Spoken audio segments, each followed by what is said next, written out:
All right, what's happening, guys? So we are on episode 16. So this one's going to be a little different. This is Reticulated Table Talk. I believe this is number 3. But this is going to be a good one. We got some heavy hitters coming in today. So we're going to we'll just bring them in, get them started. Let's see. So we got Shane, what's up, guys? Paul. What's up, guys? Weston. What's up, boys? What's up? How's it going? It's going. How are you guys? How many people are in here? All right. You guys can't see? I don't know if I've never seen it from the other view, but right now there's 4. Says 5. nobody. There's a few. I think I think it'll be a pretty good turnout. So I've had a lot of What's the most viewers you've had? At one time, I think I've had 30 or so at once. Oh, we'll beat that. We'll beat that. People, I mean, like I said, I don't really have. I just figured we can get in and bullshit and stuff. Talk about whatever you guys want to talk about. Stuff going on in the hobby. I mean, I think the 4 of us are probably some of the most active, if not the most active guys in the Retic community, right? So, yeah. Yeah, I try to post a lot. I get on there, post probably every day or at least every week if I can. You're going to have to start a new page, bro. Hybrid Nation. I was just going to say, man, you need to talk about hybrid projects, dude. Yeah. They're not. Well, those things are insane. Well, let's start there. Talk about it, Shane. Well, I mean, I guess, you could have never really, based on what we know with Superdorf percentage and stuff, you never would have guessed going down from a 50% to a 25% would have that much impact at 25%, but then to go one step down again, down to 12.5% Timor Python, still majority of the clutch looks even more extreme than the 25%ers, and nobody's really done a 50%er with any other morphs in it, so we really don't know what those are going to look like. But the base, like single gene base animals from the clutch, look as good or better than the 50%ers. So I can only imagine going back to Timor with a 12% with that heavy of influence back to something, or take like a purple Sunfire Hogs Het Snow 12.5% Timor back to a pure Timor, and then just start that cycle completely over and really only go back to a pure Timor like you would go back to a pure Kalatoa or Madu or Karampa, whatever you're doing locality-wise. It's a mirror image of that. So it's just about getting the percentage of Timor Python up from here. Yeah. How many do you have? How many? Yeah. So I have adult pair, 2021 adult pair of 50% Kalatoa, 50% Timor Python. And then I have a holdback pair from last season was the Sun Tiger, 25% Timor Python, double het purple OGS, and then a female sibling Sunfire, 25% Timor Python, double het. And then so this last clutch was, I think it was 16. I got 16 eggs. I got to recount. There was 2 sets of twins. One set didn't make it. The other set is perfectly fine. They look like, one of them looks like it's a purple Sunfire Hogs. The other one looks like just a purple Sunfire. Probably not Hogs, but they're Het Snow. So there's a lot to look at in that clutch. So it's going to be just more about keeping what looks the most insane, craziest ones in the clutch. Yeah. You can see a real big difference in their actual like head structure, body structure, their body language. Like you just holding them in your hand, you can tell they're not a pure Retic. And you can see differences in their head shape, their eye size, and then they all do kind of this really tight S pullback like you would see like in maybe like Scrubs, a lot of the arboreal stuff like that. But not many of the Retics I have do that, but all the hybrids do that. Even the 50%ers will do it. They'll perch really far out and just like create a huge S and hold almost their whole body weight out. Like the Retics don't. Don't do that. Do your pure Timors do that too, right? They kind of I have pure Timors too. So yeah, a lot of their like body language and their characteristics are really a lot more like a Retic or a Timor than they are a Retic. minus all the like negative stuff. Like they don't bite. They're not like aggressive biters like the Timors are. They don't musk. They don't pee on you. They're not flighty, like where they just turn into like noodles and just, go spastic until they get away from you. They don't run. So they dropped a lot of the negative stuff, and they gained a lot of like really cool characteristics of the Timor python. That's so sick. What made you want to do this? That's what I was going to say. Yeah. Where'd you from? Yeah, like, because they're against cool as hybrids? shit, but it's like, you have like a whole ass like program with them. I didn't know it was that deep. And I talk to you every day. The guys in the UK. Like, who are you? Well, it's like if you go back 25 years or however many years, and you think like the first time you saw a bat eater, and you're like, holy shit! Like every person I knew 15 to 20 years ago, everybody tried to make a bat eater. People still try. A lot of people. Still trying. Yeah, I mean, and it's one of those things where it's like a sought after thing that you're going to try to get and keep going for that unicorn, and it just never works out. And so the guys in the UK did it with the Timor, or no, the guys in Indonesia. Started Indo. And then a couple of the guys in the UK did it too, and then to Head OGS, and I was like, man, that's, I'm not going to try to pursue a bat eater project, but this is something pretty cool. I could try to see if I could, like, it caught my attention. It sparked my interest. So I was like, I'll get a male. I ended up picking up a male, and I was like, well, if I'm going to do a hybrid breeding, just like if you were doing a bat eater breeding, what's the like must-have genes? If it works out, which I really didn't expect it to work out, but I was like, well, if I'm going to do this, I might as well do it with something extremely strong, so where I don't have to make 10 different breedings to get all these genes and all this stuff together. I could do it in one shot, since I have a lot of really, really high-end or stronger, higher genetic females in my Retic project. So I'm like, well, I'll just take it to the best thing I have. So I have a purple OGS Sun Tiger, and I knew she was not very big, so I'd get a small clutch, just enough to do, just to see if it was going to work out. It's trial and error as well with any kind of like a science project, right? You kind of have a hypothesis, you hope for the best, you see what happens, and then you run it through, take another look at your data, and decide, is it worth, this volcano didn't explode, or did it erupt and I won the science fair? So this one won the science fair. So I ended up getting a female, another 50-50 female. So they are siblings. So I've got those are the only ones available in the U.S. So I couldn't get any other ones. There's no one else breeding them. Dan Solis made those.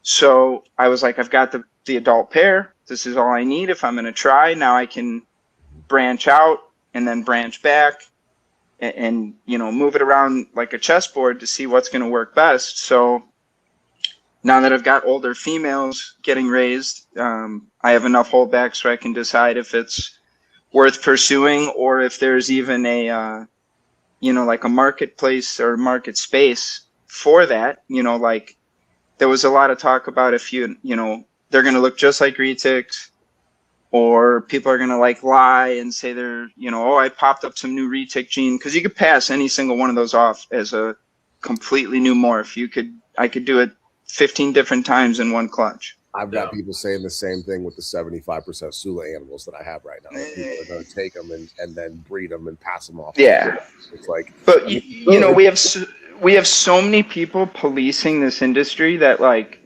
everybody's watching everybody. I know what you're breeding. I know what you're breeding. I know what you're breeding. You know what I'm breeding. We know what everybody's breeding. I thought I knew.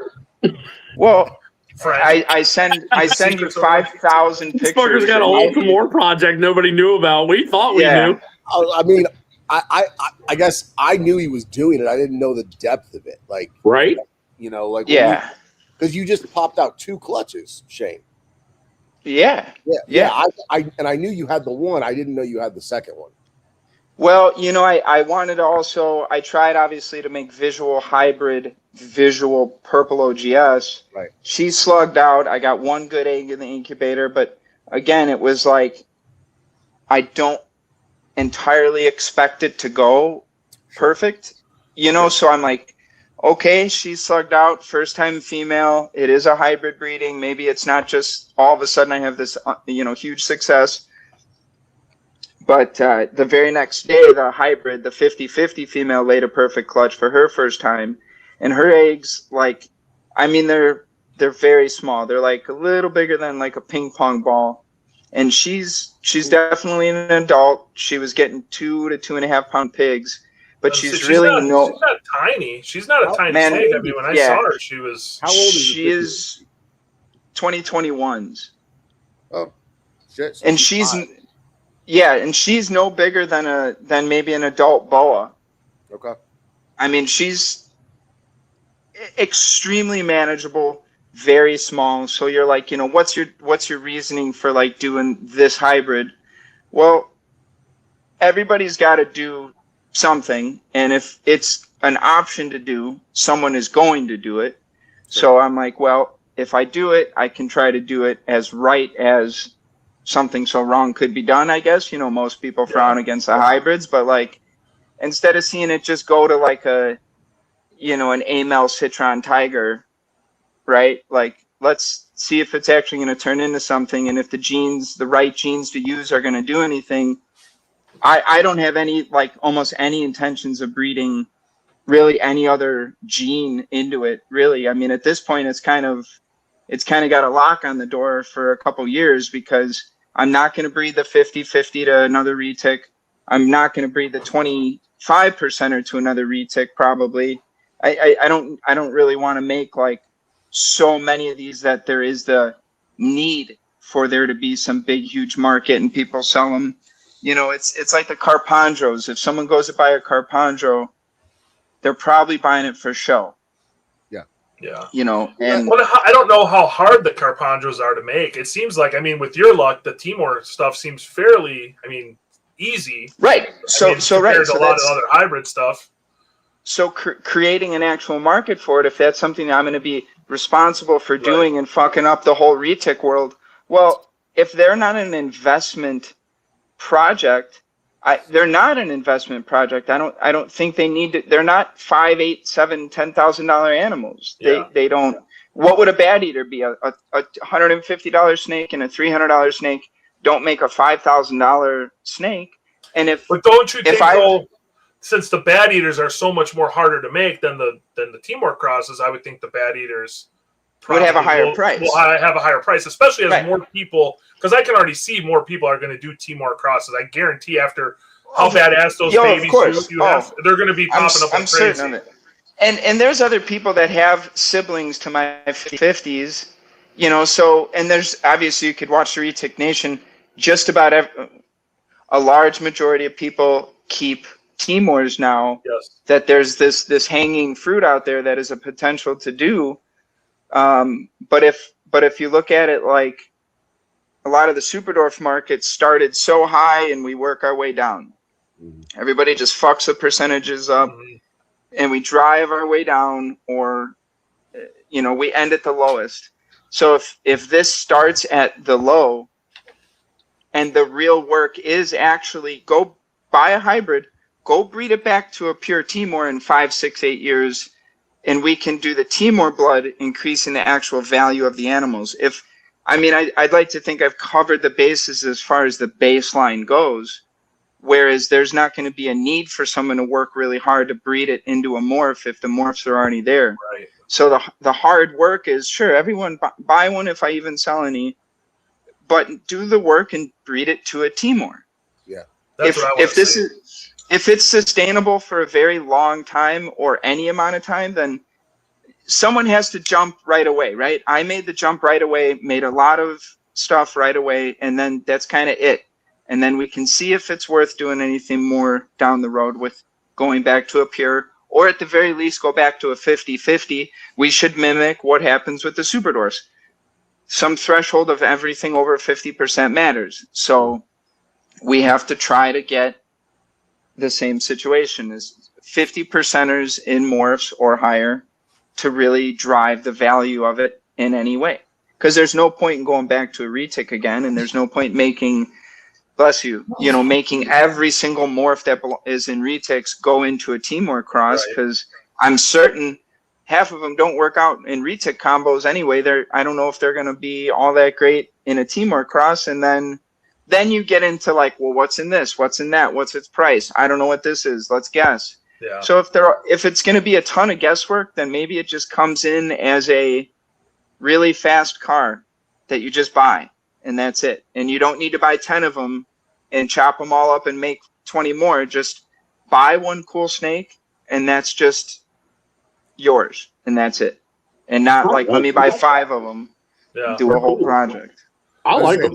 Yeah, like I really dig the way that they look. Like, I have no interest in breeding them. No.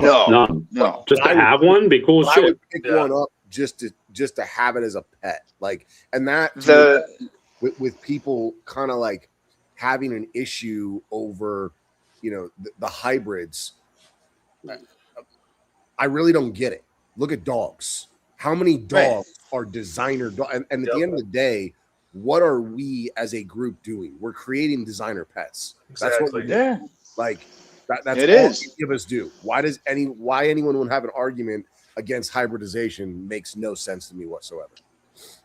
Right. And then if you get into the size factor, it's like, is this the perfect? Could this become a perfect pet python where it's just not physically possible to get to a gargantuan size? Like, what if you really can't push one of these to 15 feet because it's got Timor python blood and it just can't get there? Yeah. And if we truly increase the Timor blood, what if we get all the bonuses in the Retic world, but in a real, true, hybridized, customized, self-made animal that eventually, some point in our industry, right? I mean, that's just it. Someone's going to do it eventually, right? There'll be a bunch of those produced in the next 3 to 4 years now that you can, and they look good. They eat good, they thrive, they breed well, they keep exactly the same as a Retic. All the benefits are there, right? So they're cool, man. We'll have to see. I'm super excited to see you go the other way with them, with the more Timor blood. I think it's gonna be really interesting to see. Yeah, there'll be a chance. I think next year I could do a pure Timor male to the Sunfire, 25%, or I might. Well, it whenever they're ready, if they're ready, and if it all stars align. But the purple combos in there, like they've got colors that don't really happen in Retics, I think, is why they look that way. Just similarities, but there's a lot of like, the khaki and olive colors and browns and like really weird colors that we don't see every shade of in Retics, but in the Timor pythons, you see a lot of different shades of stuff we already have. So the purples on them are like, not like any of the Retics that I've hatched. And I've hatched purples for like 16 years or something like that. I mean, every year, no matter what. It's wild, dude. Fucking wild. Yeah. Well, what else? Paul, you got some stuff hatching soon, right? The hypos hatch on Sunday. We're a week away already, which I don't even know where the time went. It went by way faster than I thought it would. Like, I'm extremely happy about this clutch. I mean, obviously, there's going to be hypo times platinum hypo. So, we already kind of know what it is. But I do think that, Bitch Face is one of the nicest hypos out there right now. I do think this is going to be a phenomenal clutch. We got 20. No, I don't remember how many eggs we have left. Lost a few. I'd have to go back in and count, see how many I got going on. But they hatch out on Sunday, man. So I'm just gonna let them pip. I'm not gonna go digging in. I could probably go in this week and maybe check. They're starting to dent really well. They're coming along really good. So I'm excited for those. Yeah, I'm excited to see those, man. Those are gonna be phenomenal. Those platinums are gonna be fucking off the charts.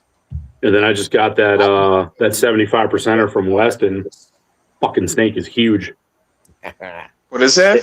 The 75% Sula Malaysian. Oh, Yeah, that's fun. I saw you posted Big monster. Awesome. That's gonna be it. That's gonna be a big snake. Like that snake. I could see that snake hitting 15 feet in 3 years, man. I really do. Jesus. I'm telling you, the genetics. I mean, I'm looking at her mom, right over here behind the camera. She's 5.5 years old. I'm gonna string measure her now. She just came out of shed again. I'm gonna string measure her in the next week. I'll guarantee she's 18 plus. Awesome. 5.5 years old. Just love it. Yikes. That's a big snake, man. That's a giant snake, man. Yeah. Especially for 5 years old. You know, that's crazy. Well, dude, I mean, that's like right there stretched out behind me. That's the male. Yeah, that's him right there. Yeah, stretched out. That's Ragnar. He's every bit of 15, 16 feet, and he's the clutch mate brother. That's the male. Jeez. Like, Yeah. The genetics on those, that's the part, you know, and like Jake, I know you know this because you followed a lot of the stuff that Wolf used to post and put out there. But the dad to these two is the only Palopo-blooded Sula in the country. And if you've ever seen pictures of that snake, like, and I've posted a few of them a few times, just stuff that Wolfgang posted, that male was 19 feet long. His head was literally as big as a dinner plate. I mean, just a massive, massive animal. And then the mom was one of the wild caught Malaysians that Wolfgang imported himself. And if you've ever seen pictures of him dragging those Malaysians around his backyard, all of those things were huge. Yeah. Like, yeah, they were big. They were huge snakes. So whatever happened to all this? That's a lot of animal. It is. Hey, I'm going the opposite end of your little hybrid project. I want to go big. I'm trying to throw anything I can into this Malay Sula stuff, man. Like Aztec, Ocelot, like make these fuckers. I was going to ask, what's your plan with that cross? You're going to try to do Aztec or Ocelot or morphs into that, or what's your more than likely an Aztec. I don't have one yet, but I got one coming. More than likely an Aztec. That's the future, in my opinion, is taking these morphs and throwing these to these locale, you know, I don't even know if you want to call it a mutt. I mean, I think a mutt would be, like 2 or 3 different genes, localities thrown into one. Like, when you take these 75, 25s, they're just, dude, they look like nothing else. It's cool. Like it's Weston will attest to this. Like it's hard to get the colors of that snake on camera. Yeah. The oranges, it's crazy. Like they're just beautiful animals, man. They're big. That's how my 75% Sula tigers I made, dude. They're such a unique look to them, man. It was they had a lot of black. The black on them was crazy. But I agree, man. The future. I mean, I remember when I made my first clutch. Remember that? The tiger to the Sula. Man, I got shit on so much. Everybody dogged me. Jeff Byers, Bob, everyone was like, "Why are you doing that? That's a shit breeding." Blah blah blah, man. And it's crazy to see that that's kind of where. But they were cool though. They were cool. So, but I think like you can almost see kind of like what's going on with the locality stuff, even with like Shane stuff. Just the little bit of some more going in on that, like how it changes the entire snake. And it's like, those 50%ers and now these higher, retics, percentage retic, and with just a little bit of the Timor, it's changing the whole entire look of that snake. You look at like the jungles, you take the bat eater and then you step it up one more time. You take, the 75% retic, 25%. It doesn't look anything like a fucking bat eater. No.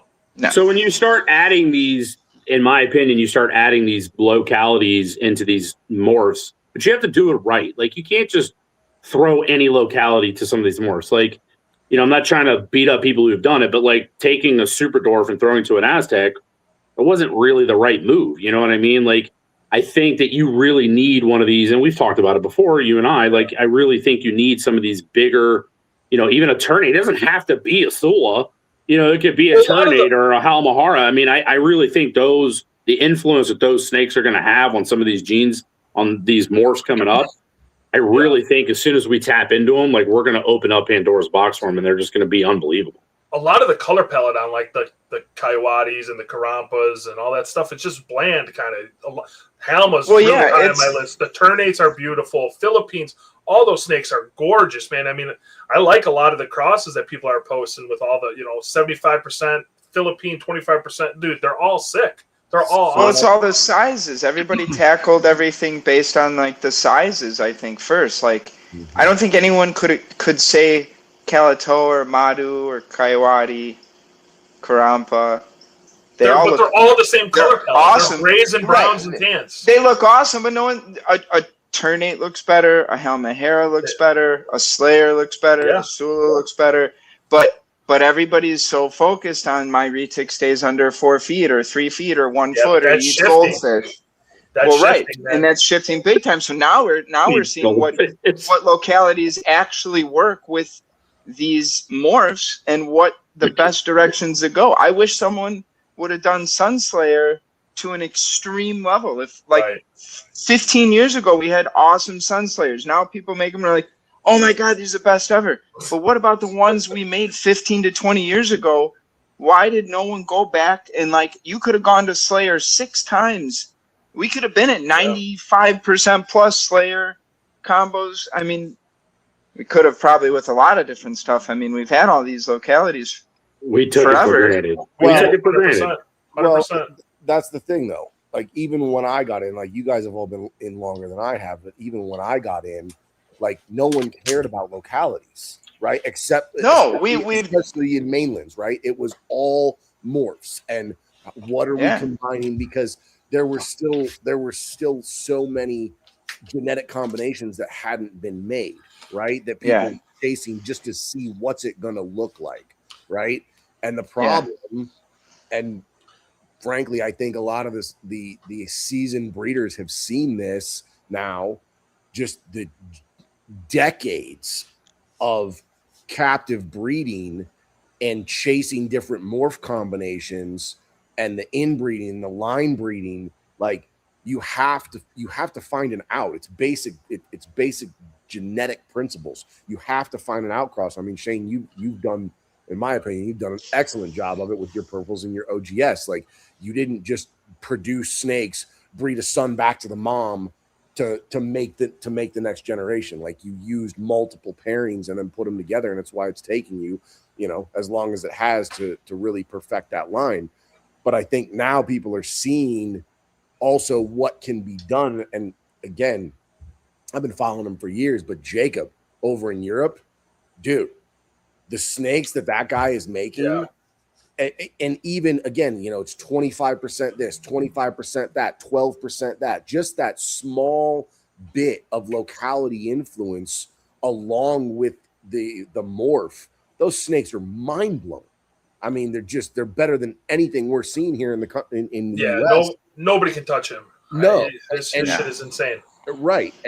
At the same time, we have the ability to do the same thing. Like, when you're talking about morph crosses into different localities, and I've been saying this for a couple of years now, the one I'm going to do, and I don't have the animals to do it yet, but between Paul and I, we pretty much do, pure Malaysian to ocelot. Like, when you take that silver and black from the pure Malaysian and combine it with what the ocelot already has, dude, it's going to amplify the hell out of it. Like, it's going to be unreal. Yeah. Absolutely unreal. Yeah, I mean, we'll all hit the genetic ceiling on the morphs a lot quicker than we ever would with any of the locality stuff. So it's the locality thing died off. Like, it went quiet, and then all of a sudden someone mentioned it, and then it turned into another huge wave of all of a sudden everyone's scooping up the localities. But it's the right morph to the right locality to go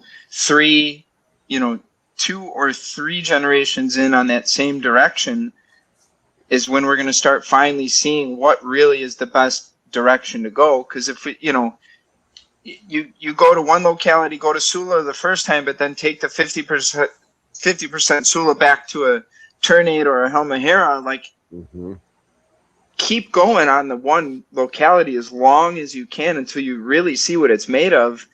The morphs are all here. We're all going to be always doing morphs.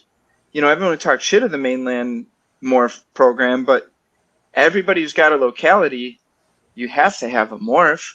You have to pick the genetic project you want to work with. If all four of us were all breeding Sulas at the same time, all making the same stuff, like, we can't have everybody just making pure localities. Like, you've got to define yourself with a genetic project or a direction, or what's the polygenic traits of your locality fleet in your group of snakes that you like, specialize in that and take that direction all the way, see how far you can take it.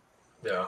Well, that's where, after seeing that Aztec, so that Aztec that Aubrey got at Tinley, that's the first one I've seen in person, right? And seeing that and the pattern and the palette and the polygenic traits, that to me is a perfect animal to start running into Sula. Like the polygenic traits of those two animals are going to really, really go well together. Oh yeah. Big thick bands, big extreme heavy pattern, big bricks. Yeah, I mean the Aztec will explode that. Yeah, that'll be crazy. And I think that's where we're going now as keepers. I think a lot of guys are starting to see that's the next step. I mean, you can only make and redefine the morph so much until you start needing this extra blood to kind of refine it even more, in my opinion.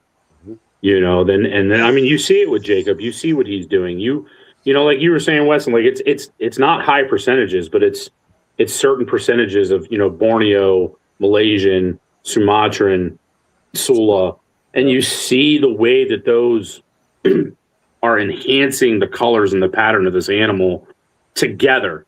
Because it's not just, let me take an Aztec to a Sula. It's you're taking it to multiple different localities to get to where he is or get to what he has done. Right. I do think that a high percentage Aztec to a Sula will look amazing. A high percentage Ocelot to a Malaysian is going to look incredible. You know, and I think as we start breeding other morphs into it, you know, not all of them are going to be fucking home runs, right? It's all going to be trial and error. It's just like with him and his hybrids. It's like he didn't know what that was going to turn out to be, and they ended up being freaking home runs. So, you know, not all of them. So, I mean, some of the breedings, unfortunately you're going to have to do, and they might suck or they might be home runs. You don't know until we do it. But, you know, we got nothing but time. Fuck it, let's do it.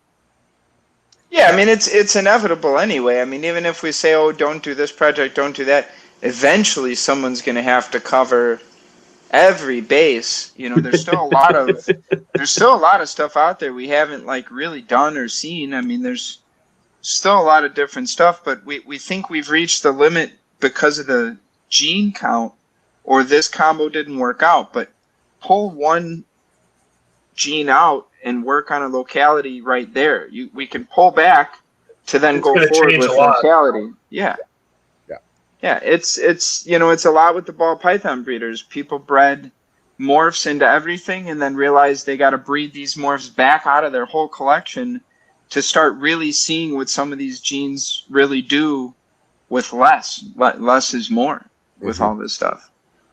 Yeah, agreed. I mean, you see these guys that are putting all these more like big high count morphs into some of these localities and stuff too, and it's just too many. There's just too many morphs. The basic 2-3 gene with the locale, I think, is perfect. Well, it's no different than 6 years ago when the norm was 6 gene snakes, 16 albino snakes, and they all looked the exact same, kind of palish yellow, no pattern, and it was like, what's the point? What are we doing here?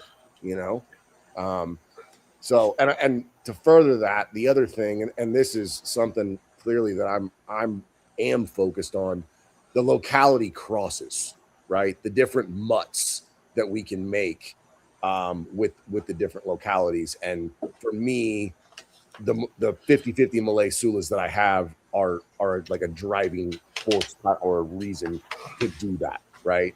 I never would have imagined that a 50% Sula, 50% Malaysian would look the way these two snakes look. And even though they're clutch mates, the differences between them is like they're stark. The head shapes are different. The coloration's not exactly the same. And so even just within the cross, there's a ton of variation that you can find and work with. Well, and their size, right? I mean, it seems like they're growing faster than even the pure Sulas on their own, right? I mean, it's what is that? A liger, they say, isn't? If you breed a tiger to a lion and they grow bigger, if you whatever you do, male tiger, female lion, they grow bigger. But if you do it the opposite way, it's supposed to stay smaller. But it's just the size potential on those is crazy. Mm-hmm. Makes you wonder as you start crossing some of these other localities too, what's going to happen with sizes and stuff like that. We're going to find out. We're going to find out for sure. For sure. It's fucking crazy, man. You guys do the really, really big snakes. I'll do the medium-sized, ugly ones that nobody wants. The hybrids that everybody hates. There's nothing ugly about what you're making. Do people actually hate them, or is it just fucking jealous? I think people just talk shit, man. Like, I love all the hybrid stuff, dude. I think all of that stuff's insane. I'm sure there's people that are just against it, just to be against it. But, I mean, I would probably call someone a liar if they said any of those snakes are like actually like ugly or unappealing or not aesthetic. I mean, if you like snakes, you like looking at that picture of those snakes. I mean, 100%. It'd be the same if you saw like, these candy corn colored colubrids and stuff. You see these pictures, you're like, it's a cool snake. I realize it's just a milk snake or a corn snake or something, but I'm like, I can appreciate that that's an awesome looking snake. I mean, so I don't know what other reasons someone has against them other than someone trying to pass them off as a retic and faking a new morph, I guess, is the most reasonable, which, again, though, not just me, but everybody calls everybody out for every fucking thing now, so I don't know how anybody would get it past anyone either. Everybody is in everybody's business watching them, and everyone's posting their stuff anyways, so it's not, no one's running that secret of a ship to get one past the entire rest of the community. Like, even the guys that don't like me would say that those are not pure retics and call someone out if they tried to do it, which is what we should do. And the fact that you made such limited numbers on them, I mean, if you were ever to release any, exactly where they're going. Oh, of course, yeah. I mean, of course. Even if somebody gets it secondhand, like let's just say you send one to me, and God forbid something happens to me, and somebody else ends up. We know, like, people are still going to know where that snake ends up. So it's going to be damn near impossible, unless somebody's fucking trying to do this shit and cook it up in their own lab and not talking about it. It's really going to be hard to pass these things off as pure retics. So that's the least of my worries. Like, if people are worried about that, it's just like everything you just said. They're just idiots. They're not paying attention. It's the same in localities. Is anybody genetically testing their localities with some science lab in Indonesia to be sure there's 12.5% Madu and 37.5% Kalatoa? Like, are we at, we're relying on the breeder's word in our hobby to be good enough to say if he made that and it's this in this parent and this in this percentage, it's how far back can you check it until you believe it or not, right? Like, if I can only go back one generation, maybe I don't buy the snake. But if I can look on this guy's Instagram, it's 2026 now. I could look back on someone's Instagram 5 to 10 years to follow his breedings and see if he really did what he said he did in this lineage and so on and so forth. So as the guy buying, the consumer, I mean, you can pretty easily fact check your breeder on his own Instagram and just see if he's full of shit or not. Or if you can't flip through his Instagram in 2026 and say all this stuff checks out, there's another 100 other breeders that are better than that you can go buy from. That doesn't hide anything or isn't unsure about their percentages and all that. I mean, it's hard to keep the right track of the right localities you have in your stuff. Like, you start, you misplace one thing and you're like, well, and if you can't verify it, you're going to lose your sale, right? People are like, is it 10% jamp or 15% jamp? Because if it's, if you can't tell me with blood, I'm not buying the snake from you. And, more of the policing. More of the policing should be done too. On like, hey, if you're buying a locality from me, are you going to just go shove it directly back into a pure mainland adult foraging combo that we've already made 50% hets of everything. We've already made 50% of all the incomplete dominant genes. So, the breeders, that's like, maybe the breeders say, hey, are you guys actually breeding it back to the locality? Like, are you protecting the future of your own project? You're creating your own competition, but you're also strengthening the project itself, which should be the long-term goal of everybody. It's not like I'm like, oh, buy a purple OGS from me, but then let me only sell you a POS het, purple. Maybe it's a hogs, no other genes. Like, make sure people are breeding the right stuff to the right animals too. Help yourself. Yeah. We definitely that goes to like mapping the animals, right? I mean, you gotta. We all know where a lot of this stuff is, so it's going to be damn near impossible to bullshit us or everyone. It just is. Well, yeah, but more to say you buy a Malaysian Sula, and then openly know you're going to go breed it to a Jamp. The guy's going to buy and breed it to a Jamp. You're like, well, but see, someone has to do everything for the first time, right? Maybe that works out, right? So there's always be someone. But then again, it's like, but you can't control what somebody goes and breed your animal to either. So I get what you're saying. I get what you're saying. Well, the other thing that's coming though is these companies that are starting up with the genome mapping and the genetic testing from the sheds. That's when it's going to get good. Yeah, it's going to get. Is that a real thing though, or is this guy just blowing smoke up everyone's ass? No, it's very real. But are they going to be able to map each locality though? Like, is that even a thing? Like, that's where I'm confused. Like, I get the morphs, but like the localities, is that going to be? So my understanding is that they will at least be able. So, and this is where I care about it the most, right? With the Sulas, right? I want to know what lines of Sula actually exist, right? And so, yes, my understanding in talking with Josh is that once they have the original genome mapping done and we send him all these different sheds, right, they will be able to say these animals are related, these animals are not related. Are they going to be able to say that they're 100% Sula? Only if they decide to draw blood, like, and then this is where, it kind of kicks off. They would need to take an actual blood sample from that wild caught Sula male. Yeah. And use that as the baseline of this is 100% Sula. This is what we're using as the baseline. And then compare all the other, samples to that. Gotcha.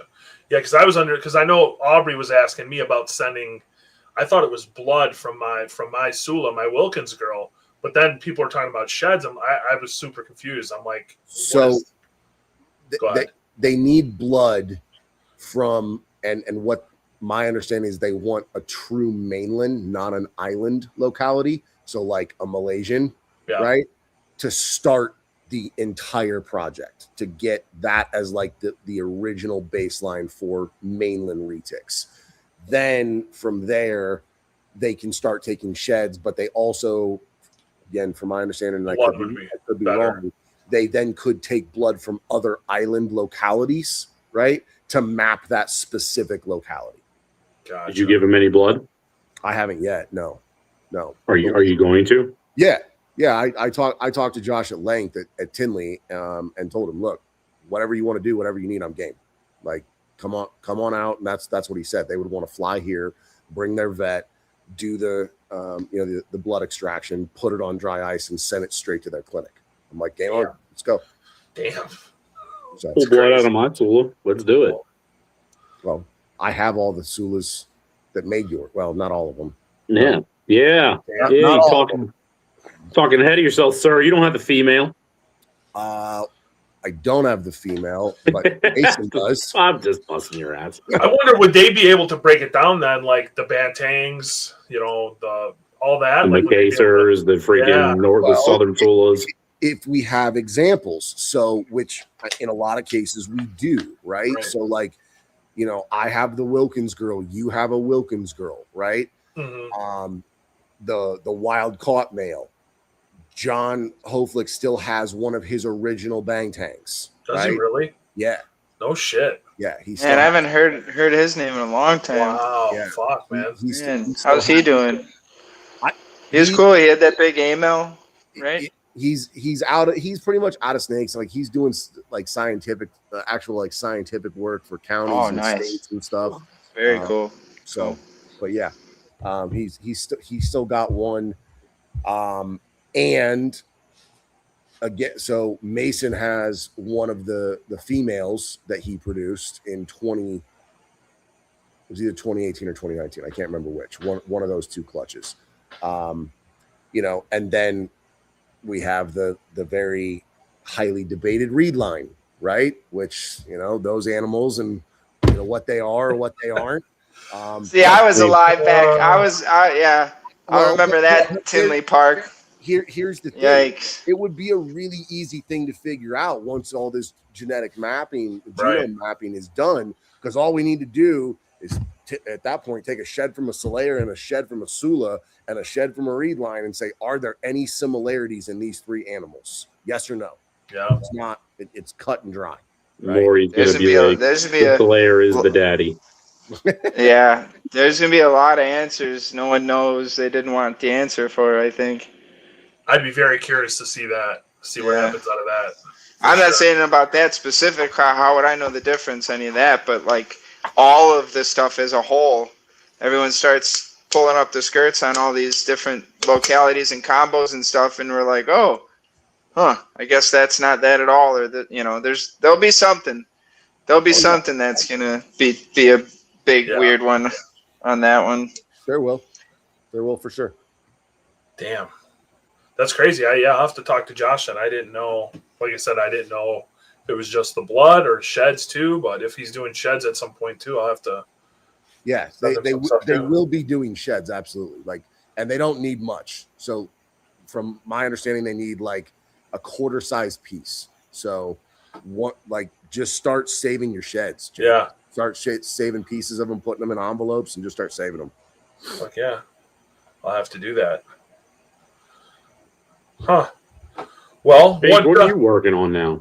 Me, dude. My season is fucked, dude. Completely. What happened? I just life, man. I got it. I do have nothing breeding. I have nothing in the incubator right now, which is good. So, but no, I'm just trying. I got the purple sun double or the platy sun double het purple hypo. I've been slamming with food. She's, I don't know, what is she? She's on like 8 or 9 pound pigs right now. So she's there. She's, I think, right at 4, almost 4. So hopefully going to make some purple platy hypo sun stuff. The Sulas are paired right now, but nothing yet. So they're. What male are you using? The male I got. Yep. Okay. So he's about 9 or 10 foot right now. So he's trying. She's not huge. I mean, she's 16 and some change, something like that. So you saw how little his brother was when I threw him with that Malay Sula. Yeah. So I mean, they're curled up. They're not doing anything. He was arcing a little bit and stuff, but she wasn't freaking out. But yeah, no, just dude, my season got away from me. It was the holidays, and I didn't feed up everything. And then holidays blew by. I was on vacation for 2 weeks and came back, and it's like, oh shit, now we're in end of February, and I didn't really cycle anything. So I'm trying now.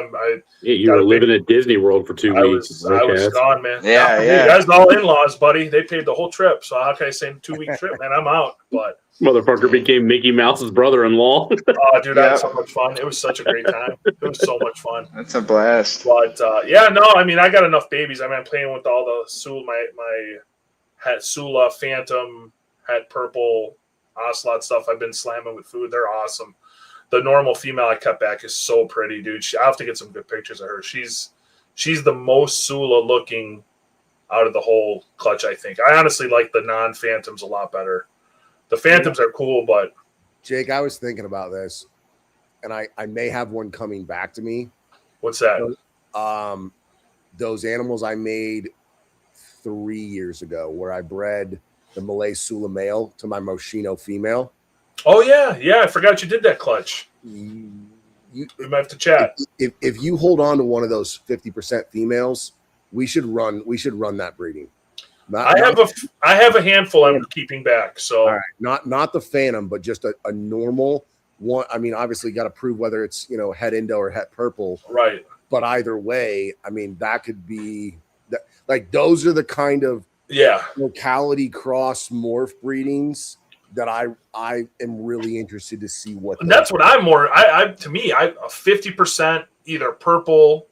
Indo or orange glow Sula, I think will be killer. I mean, I'm almost more excited about that, to be honest, than the Phantoms.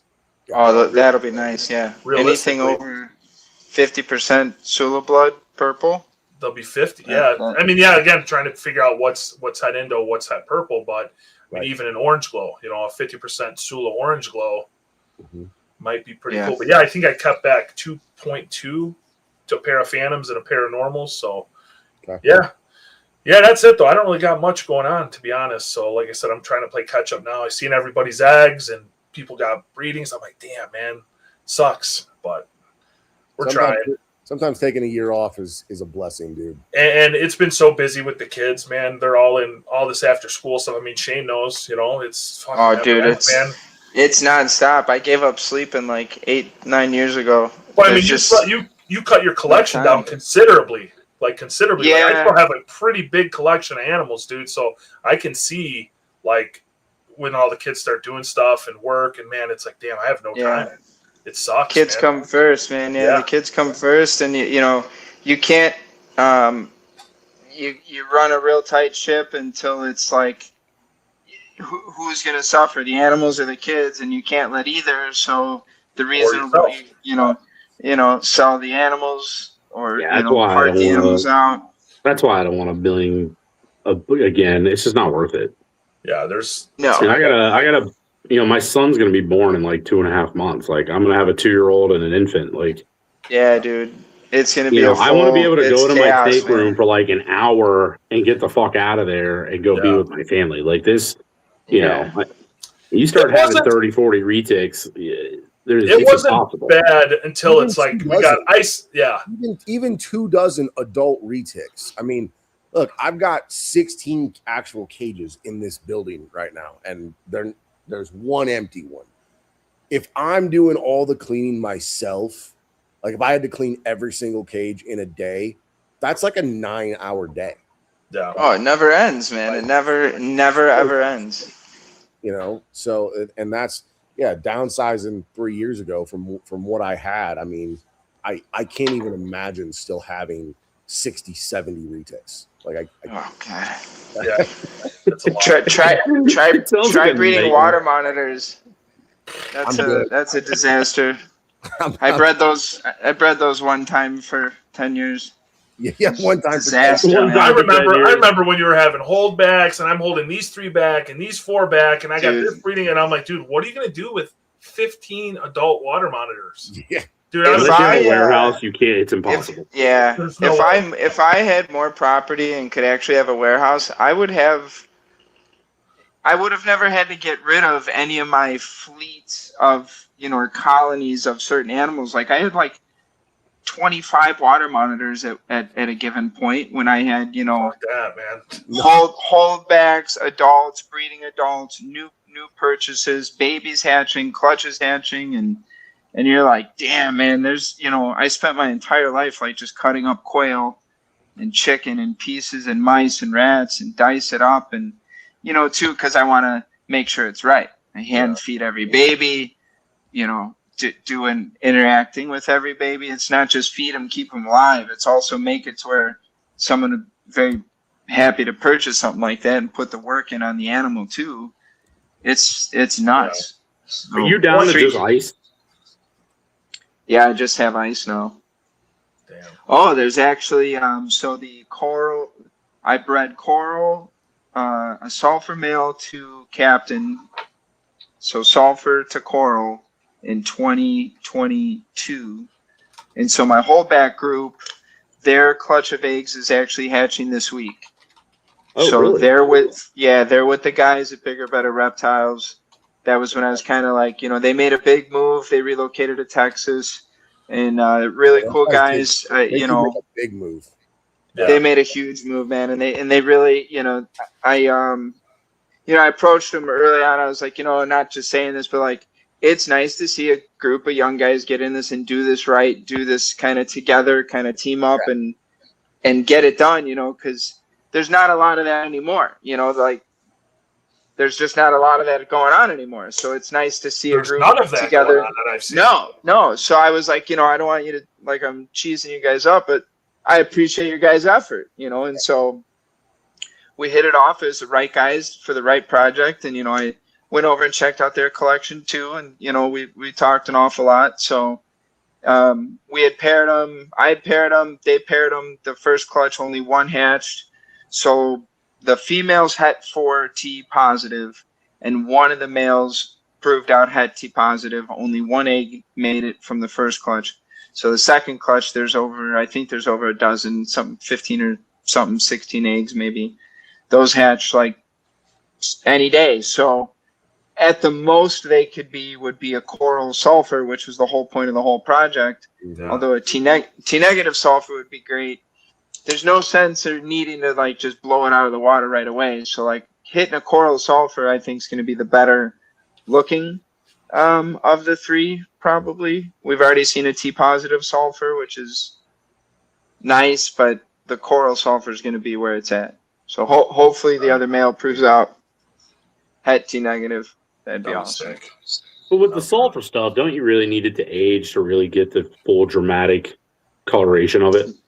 No, well, yeah, but right out of the gate, I mean, the banding and the color is insane. I get all that, but like the banding, does it fade over time? Does it fade over time, or is it no? Okay. No, big yellow strips. Yeah, if anything, it gets even better the older they get.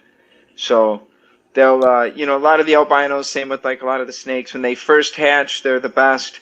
Then they kind of go through a really ugly phase.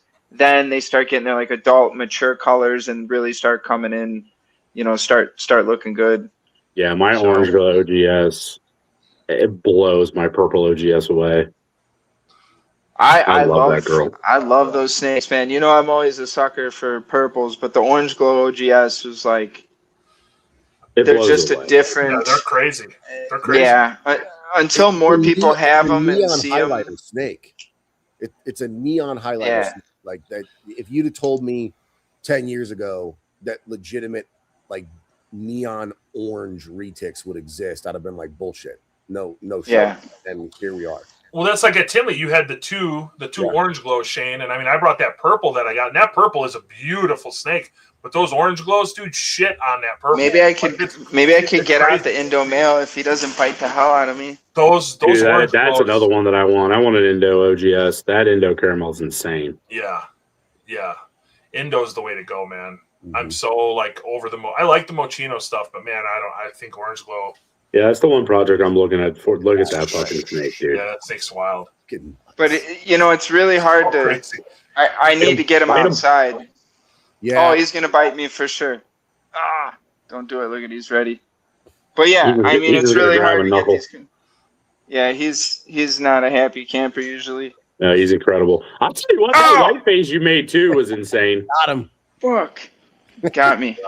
Did he get him?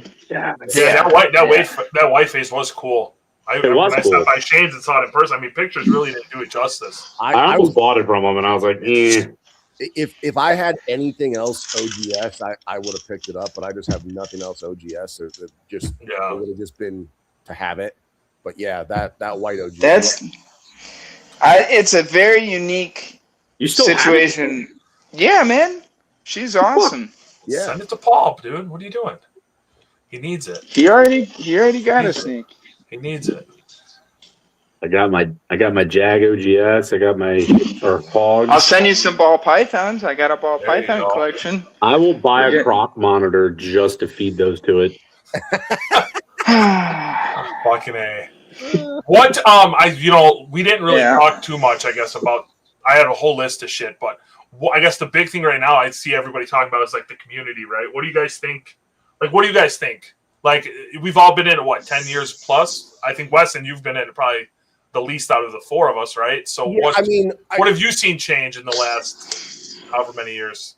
I mean, so I would say, I think I created my Wildfire pages in 2018.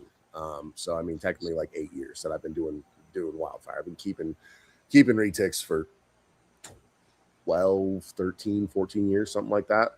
I mean, one of the things that I would say has shifted recently is that it does seem like there's becoming more of an emphasis on quality breedings and quality animals versus just constantly pumping out as many animals as you can.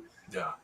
I mean, you know, and Shane, you and I have had this conversation, you know, Paul, you and I have had this conversation, Jake, I think even you and I have talked about this, like the days of breeding a little bit of everything, there's no reason. Gone. Yeah, there's no reason for it. It's over. Like, you know, pick a lane and you know, I've said this publicly a whole bunch of times, like figure out what you really, really like and then start working with that and try to make better examples of that. Like, don't try to make a little bit of this and a little bit of that. And I can, you know, admit I was doing that. You know, when I had 60, 70 Retics, you know, I had orange glows and I had Indos and I had Moschinos and I had all the different morphs and I was, you know, doing all these different little projects. And it was like, you know, I made some cool snakes, there's no doubt, but I also made a lot of stuff that even in my mind, I was like, like, you know, it's just not, it's not super high quality stuff. You know, and that's why, like, one of the breedings that I am waiting on eggs on, the purples. And, you know, one of the things that I've seen, and you guys are welcome to disagree with me, to me, there's something that the ocelot gene is doing with T positive animals that is making the coloration, the saturation of the color way, way better. And I don't necessarily know what it is, but every T positive ocelot, whether it's a het or a visual, there's something that those the combination of those genetics is doing that's making the T positive just really, really pop. So the purples that I'm making, they're only pos hets, like, you know, and I'm not selling them as even pos hets. I'm just selling them as purples because I'm not doing the whole pos het thing. But I genuinely believe they're going to be some of the best looking purples I've ever made. I won't say that I've ever been. What's this breeding? What is that breeding? I used a male from Aubrey, a Phantom double het purple ocelot, and bred him to my purple female. So yeah, those are going to be nice. And I did it to make some holdbacks for me because I want to make purple ocelots. And again, purple ocelots, the whole future plan. Everybody's got their own opinion on what's gonna look, you know, the best in terms of, you know, the albino ocelot. I think purple's gonna smoke everything. I agree. That's just my opinion. So, and I want to make my own with the sunshine blood because, again, in my opinion, the purple blood that comes from sunshine, short of the purple blood that you had, Shane, I mean, those are to me the best two purple lines in the country. Well, but that's just it. You like your purple for that specific reason, so you're taking it selectively the direction you want to go with it. Mm-hmm. You know, so that's same exact thing. I want to wait to use my purple and my Sunfire with Aztec or Ocelot, and like be sure I'm using the ones that I like the base of. Yep. And that's why people can choose them. You get to see what yours look like. Everybody has their own flavor, you know? Yep. Yeah, so those would be killer. And I mean, you'll be able to pick out hets. Oh yeah. 100%. Yeah. Keep a couple of those. What do you think, Paul, about the community? Where it's been or where it's going, where it's heading? I mean, we talked about this when we did the podcast for you. I mean, I know. That seems to be the hottest topic, though. That's what everybody likes hearing about. No, I get that. I think the gatekeeping has kind of been pushed to the side, right? I think like with the wave of like Oz4 and other guys, I really think that like we've made really strong, you know, moves in that and like getting rid of that. I think that like, you know, guys like us are willing to help more and more people, which is awesome. I think the industry as a whole, I try not to get sucked into it, but it's, I don't know, man. It's like half shit and half awesome. Like, you know what I mean? Like, you know, there's a couple pages out there that like you go on, like, you know, Retic Eugenics, like it's a really good freaking page. Like, you know, there's a lot of information on there. A lot of guys, there's really no drama other than, you know, the occasional whatever Rodney's, you know, wanting to kill somebody over, which is fine. That's just Rodney, and he's been doing that forever. But then you get on like, you know, the Nation. No offense, Jake. I mean, it's slowly dying. It sucks. And then you get on like, you know, the Pursuit. I gotta give you some credit there, Jake. You've been doing a really awesome job of trying man. And like it's not unnoticed for sure. Yeah, fucker. Why don't you help him? You're admin. He's busy, man. I get it. I know how it is. Yeah. Okay. You got that admin banner on there? Okay.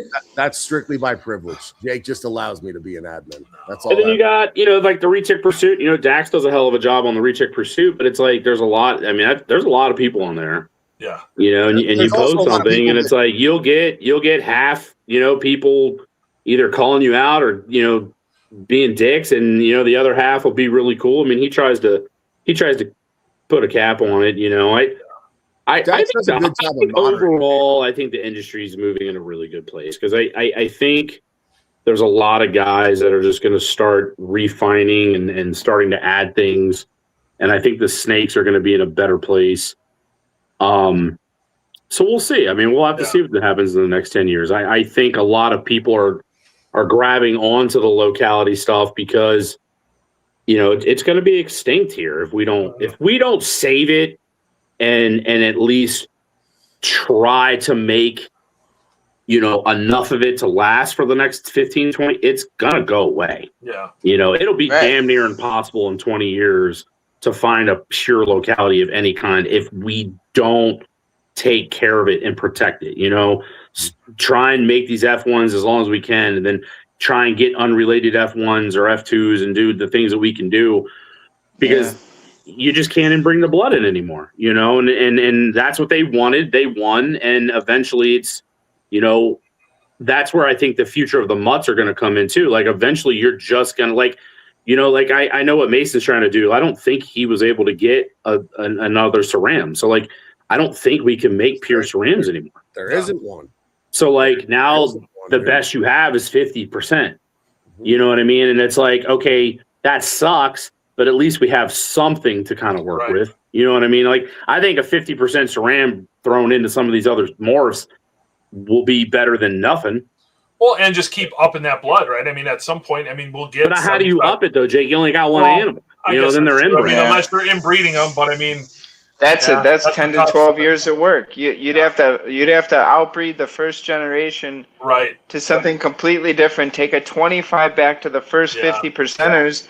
And then still you're going to have to take the dad back to a baby or whatever the parent is on the third run, and you're still inbreeding by that point. I was just without almost all you need, a 37.5% inbred animal, which you don't. All you need is two. All you need is two animals. That's what sucks. Is once you have two, you know, it changes it all. You go so many separate directions, and then double back. You know, you can double back, and then you can make the higher percentage, right? But we don't have two.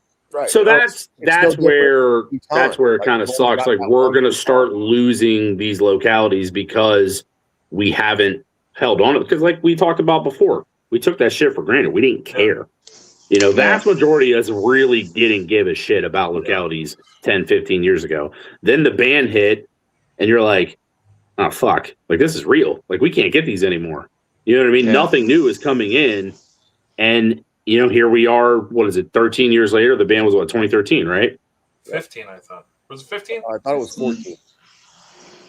Apparently, we don't know. But, like, you know what I mean? It was a lot. It was, let's just say 10 years ago. So, but, like, here we are 10 years ago, and luckily we have guys like Mason and you know, Rodney and Weston, like, trying to get these animals and at least making the best effort we can to keep them, you know, tracked. We know where, you know, the mapping of them, like who had them, where they came from.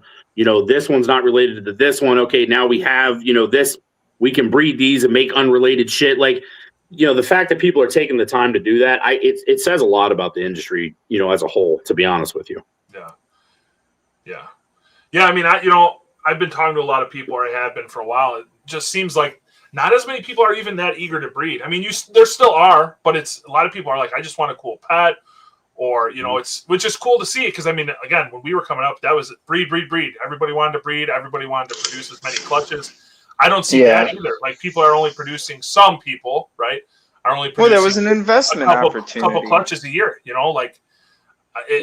there's still those handful that are producing 10, 12, 15 plus clutches, which is crazy. But this is something, Shane, you and I were talking about this at Tinley, 3 years ago?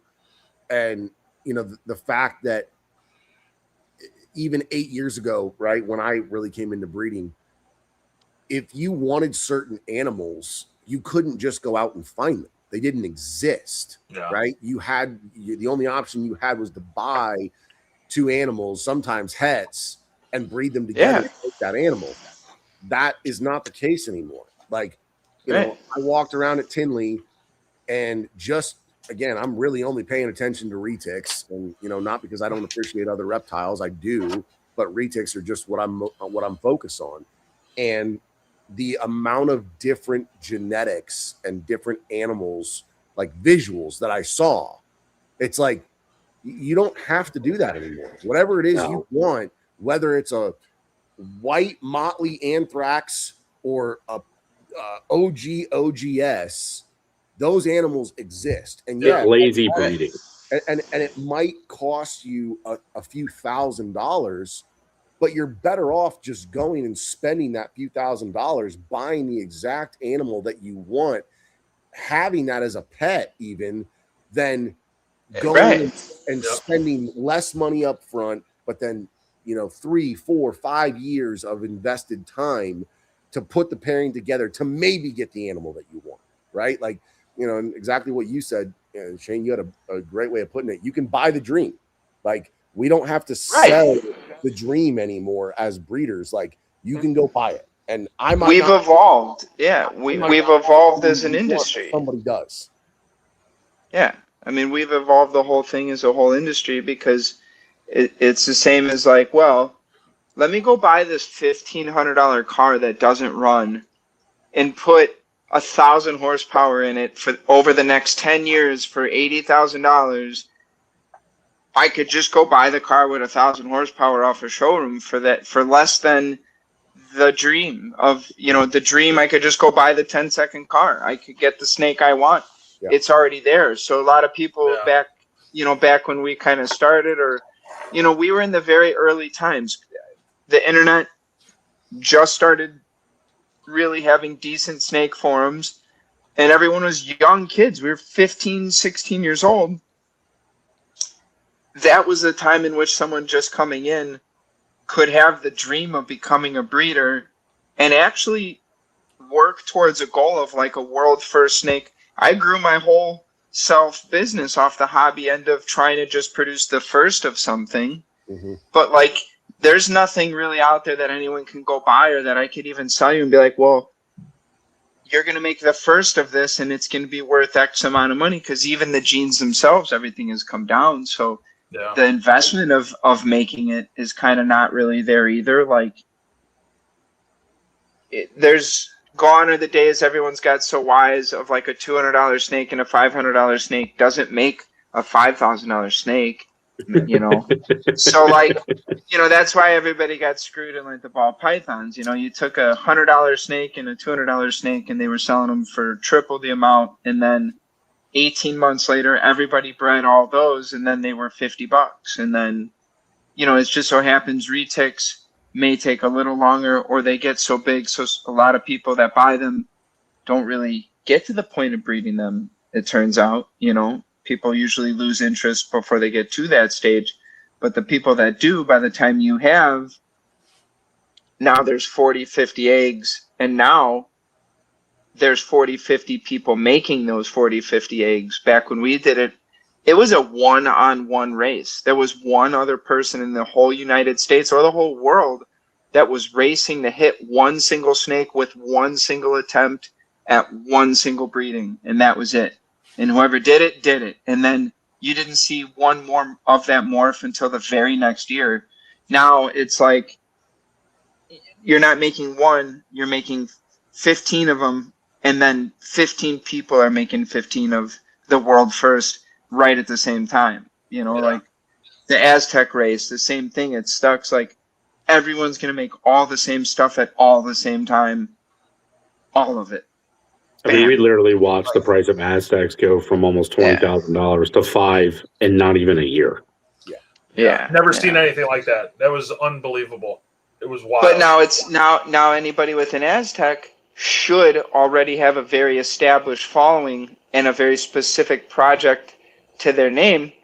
They need to then take that gene in that direction. Mm-hmm. Same with the next gene or whatever else miraculously appears in the US, right? Like the very next thing. So what? There's 50 Aztecs out there.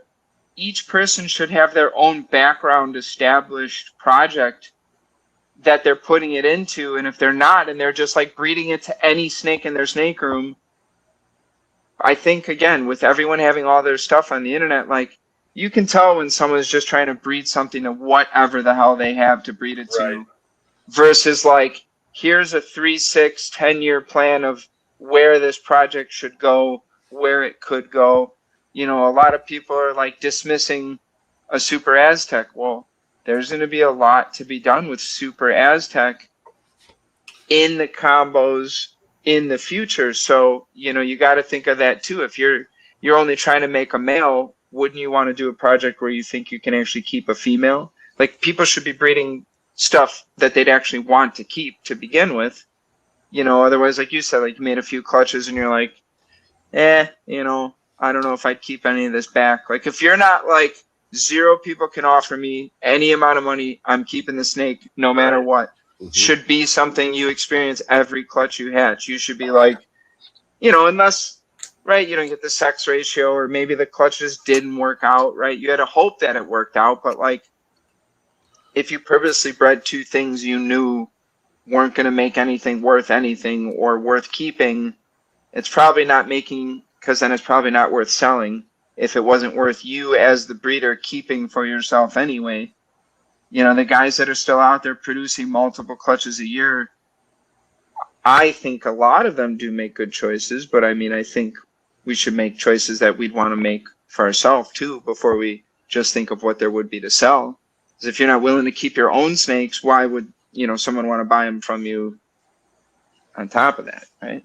For sure. Shane, talk about that for a second, though, because I think, you've probably almost had a better plan than most breeders out there, right? In terms of how you built out year after year after year. Like, I'm going to do this pairing to do this pairing. I'm going to do these 2 pairings to make this snake to go. Like, just laser focus, man. I don't think a lot of people have like.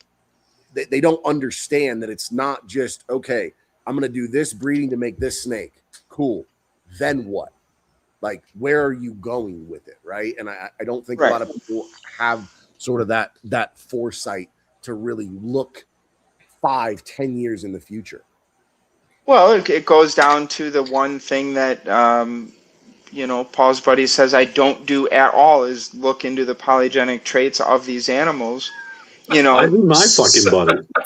Well, he ain't my buddy. He ain't my fucking buddy. The guy fucking hates me. Listen, I really like the guy. I mean, I guess we are buddies, but fuck it.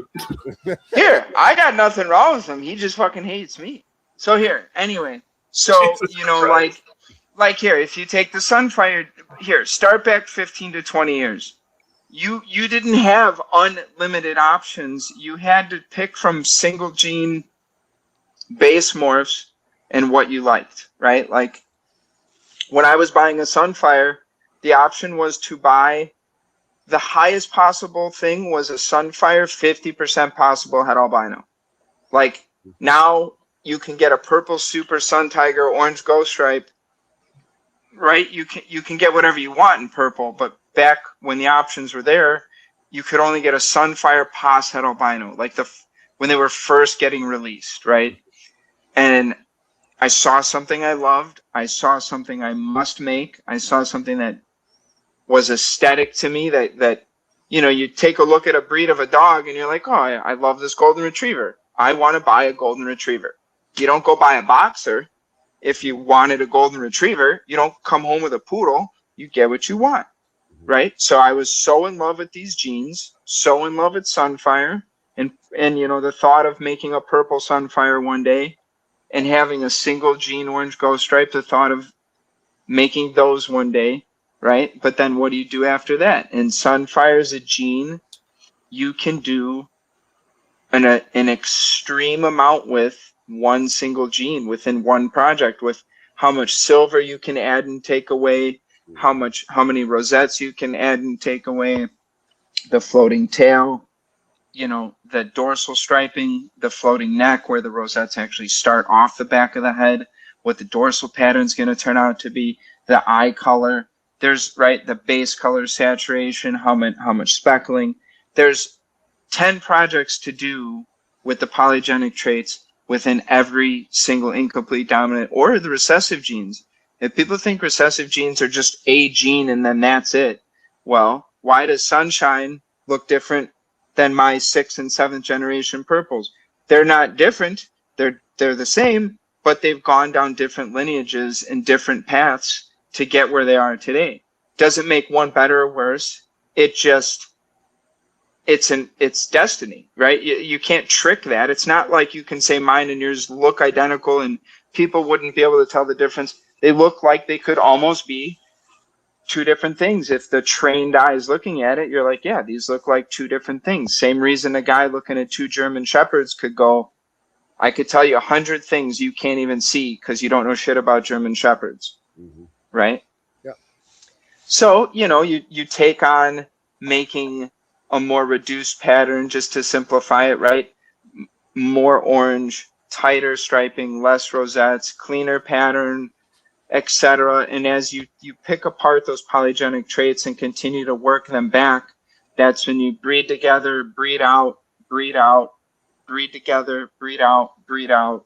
And over the course of these, I'm now on, this year will be like, well, if you think about the hybrids, they're technically 8th generation animals if you trace them back to my Retic project, which is silly to think, but like that's why I picked that. Like those are genetics I can trace back in Retics back to 2009 when I started with a single female Sunfire, 50% possible het albino.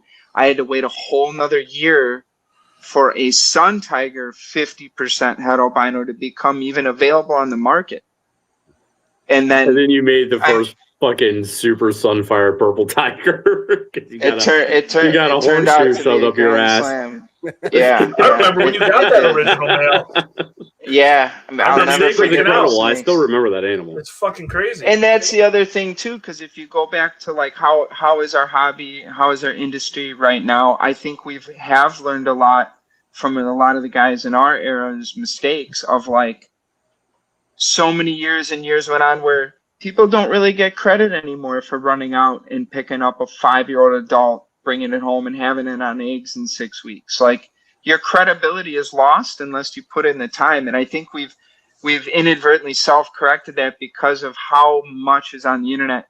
You can see who's full of shit, who's not. You can see who's put in the time, put in the work, put in the effort, or not. Like at a click of a button, you could scroll through a guy's Instagram or Facebook and just be like, is this guy legit or not? You can make a quick assumption before you have to really dig into the details. You can say, hey, you know, it's real. Like the forums back in the day, all you could do is say, did this guy join Morph Market yesterday? Or did this guy join Morph Market 6 years ago? And you're like, all right, if he's been on this, you know, you can quickly formulate your opinion, but people now have decided, like, let's selectively breed to a specific project and a specific look. Because our options are limited, we're now forced to expand them ourselves, which is why now all of a sudden polygenic traits and selective breeding and specific looks and all that stuff has always been a thing, but we were never forced to bring it to the front line and bring it to the headlines and make it the most important part, because we still had so many morphs coming, and there was so many world first morphs that nobody made and new combos nobody made. So we were chasing this completely separate carrot, this other dream of like just hitting all the world first morphs, which I'm the #1 guilty guy. I've strived every single year to do that. That's goes back to like what's my motivation between the selective breeding and what, but like I wanted to make the first morph combos of a lot of stuff, and I set targets on a lot, and I hit pretty much every single one. All the ones that I started with to really strive to make, you know, the world first Sunfire OGS and different purple Sunfire OGS and different combos within the projects. That's what I wanted to make. I could have picked up a locality every year for the last 10 years and started down those paths, but someone's got to push the morphs, you know? I mean, yes, at some point you need to go to the locality, but there's always going to be 100% localities, just like there's going to be an Indo Caramel OGS. There's got to be 100%er out there and a morph out there if someone wants to start their project their way. So as much as the morph breeders, you know, need localities, the locality breeders need morphs too. Sure, there's polygenic traits you guys can pick apart and put together with the right localities, but at some point it's going to require a morph. Otherwise, there's been localities around long enough. How come there's not one person on like one single locality and they have 50 of them, and that's their specific trademark only with no other genes? We still rely upon each other. I think that's probably our biggest downfall as the industry, is this pinned vendetta of locality breeders against mainland breeders. Like, we both require each other, period. Yeah. There's no way this industry collapsed 10 times as fast if there was 0 morphs. That's why there's not 70 people, you know, breeding Timor pythons and all these python species or reptile species that are really cool. The ones that don't have morphs, they're not in everybody's snake room. You know, there needs to be some lucrative morph there to make the locality or the species desired enough to where someone's going to want to breed it. So if we had just, you know, not even tiger or albino, if we had no genes, there would not be 1 million people out there breeding pure jams. No. You know, and like no, because they didn't do it anyway. They didn't. Nobody fell in love, and that's why we are where we are with the localities, because even if nobody gave a shit about them. Right. I mean, they'd be like the next green iguana. You know, you'd have Right. every single person selling them to every single person they could that wanted a big iguana, and then they're like, "Wow, these okay." So everyone's got the same iguana. Cool. So these aren't that cool anymore. It's supply and demand. If everyone on the street's got a Corvette, you're like, well, fuck. I guess I gotta get, you know, you gotta go buy something else. That's how it is with everything. And we've evolved. Finally, we're at the point now where we're really not just self-policing, but we're forcing ourselves to stay accountable for those self-policed actions. Where like, if people are going to call you out for everything you do now. So there's no way to like go back to the lab and sneak around and hide and do some weird breeding or whatever. Like, people are going to want to see proof. Like, you can't trick anyone anymore. Yep. So, and to your point, Shane, about, you know, like kind of the division between like mainland and we'll use the term super dwarf breeders, right? Which I think that term needs to go out the window, and it needs to be more mainland versus small locality breeders, right? But obviously there's the whole thing that blew up a couple of weeks ago with Garrett and his post, and obviously Jake, you know, you were in on that, and obviously I called Garrett out. Paul, you called Garrett out, and there may be something positive coming from that. You know, I'm not going to say, you know, in certainty or, you know, really get into details, but I will just say, like, Garrett and I have talked, and we're working on something. And I think actually if we can put it together, it'll be really cool. It could be a way for the industry to have a more open dialogue, which I really think that needs to happen. You know, and again, to your point, Jake, like with the state of the industry, like that's what needs to happen more open dialogues, more public discourse about what we're doing and how we're doing it, and also being willing to admit that our thesis, our hypothesis, right, might be wrong. Like, that's the whole thing with Garrett and his 50% Sula. I'm acknowledging the fact that the 50% Kayawati, 50% Karampa blood, or 25% Karampa, 25% Kayawati blood, could it trump the Sula blood? It could. Do I think it's going to? I don't, but I'd like to put it to the test. Yeah. Right? Like, I want to see what would happen with that. Well, that just goes back to the beginning. There's always going to be someone that's going to do it. And we all have an idea of what we think is going to occur. Right. But maybe we're all totally surprised and it works out, right? But there's got to be someone to do it first. Right. But a lot of the locality stuff should all, you're right, the word dwarf and super dwarf should be tossed out the window. It should be gone. At this time in our industry, it should be gone, because the guys saying it hurts them as equally as it helps them, right? Like, it's an immediate deterrent for someone going, do I want a mainland or a dwarf or a super dwarf? But to the common person shopping for something they haven't ever really shopped for before, the term dwarf and super dwarf is so blindly deceiving. Yes. That it's not a definitive thing, and it's a label that doesn't really sit right. Like, you should be able to say it's a locality specific to this locality, and this is the observed range of this locality. But, like, man, I don't know. We could start feeding a lot of these snakes and really. That's such a topic that could be talked about for hours, dude. There's just so much to that, I mean, tall people make short people all the time. Short people make tall people all the time. So to, like, just hammer in on, yes, the parents are this big, but it doesn't just mean the babies are going to be X, Y, Z. Like, I've bred runts before, right? Yeah. I've had a few breed.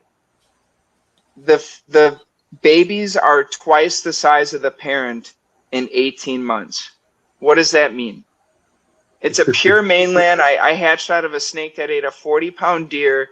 She laid an egg. The female that hatched was tiny. She only got so big, and she laid eggs year after year. And again, I feed the hell out of my snake. She never grows. So do I, and I have feeding records everyone could stare at and view and see just how hard I hit these animals with food.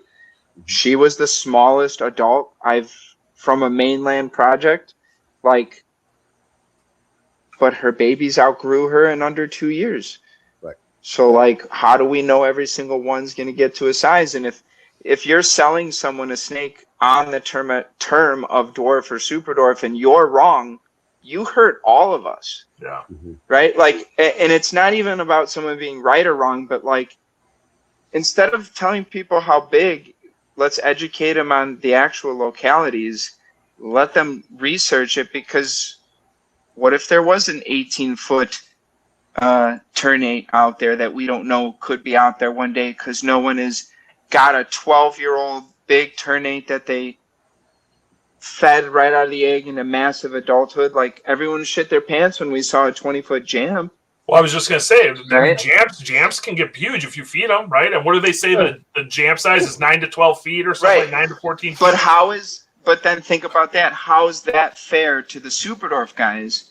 If I just bred super dwarfs, I'd be so pissed at Paul or you if you're like, I'm going to get a Karampa and feed the shit out of this thing and just see exactly how massive I can get it, because then that hurts us too. It all hurts us. Right. The terminology of dwarf and super dwarf, people say, oh, not to be so, in this world, right, a dwarf human.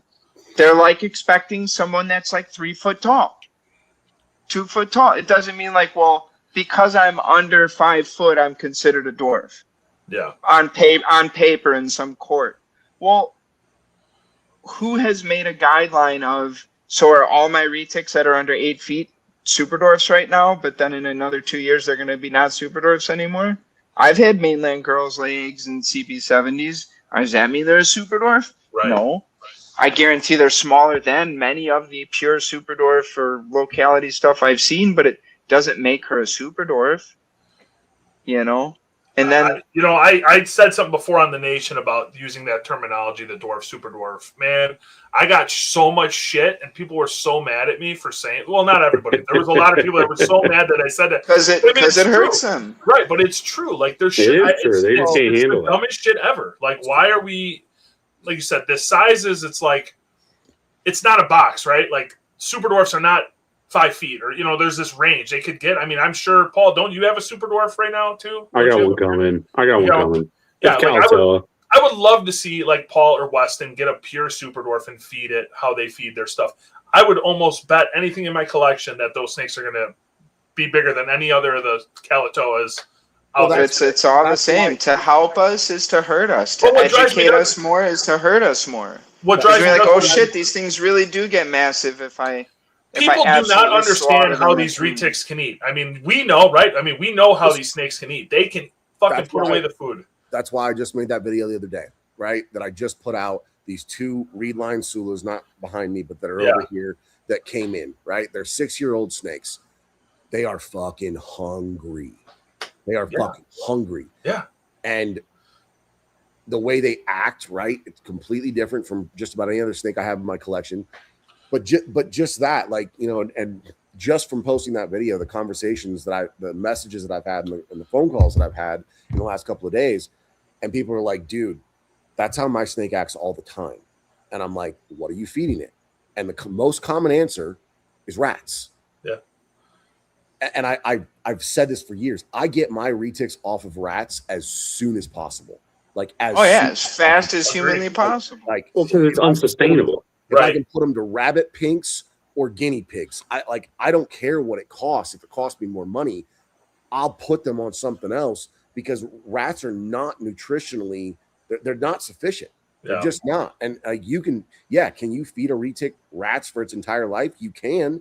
And I'm sure that it will only hit a certain size because it just doesn't, rats don't have the nutrition. And that's, one of the sort of the points that I was making with Garrett is like, look, I'm not dogging your feeding practices at all. You feed how you feed, I feed how I feed, but I think we take the exact same snake in your program versus mine. I think we see very different results. Yeah, 100%. I'm talking shit about that feeding program. If you're not allowing that snake to grow to where it needs to grow, then what do you have it for? It's abuse. Right. It's just so awesome to watch because these exact arguments and battles are exactly what we went through like 15 and 20 years ago. Exactly the same, to the point where we had guys where they would take a clutch. I mean, there's a very, I won't say well documented now, but a well laid out post of a guy who took 4 super dwarf siblings, like 2 males and 2 females, and 1 mainland albino. And he fed like, and he fed 1 once a week. He fed 1 twice a week. He fed 1 every other week, and then he fed 1 every other 2 weeks.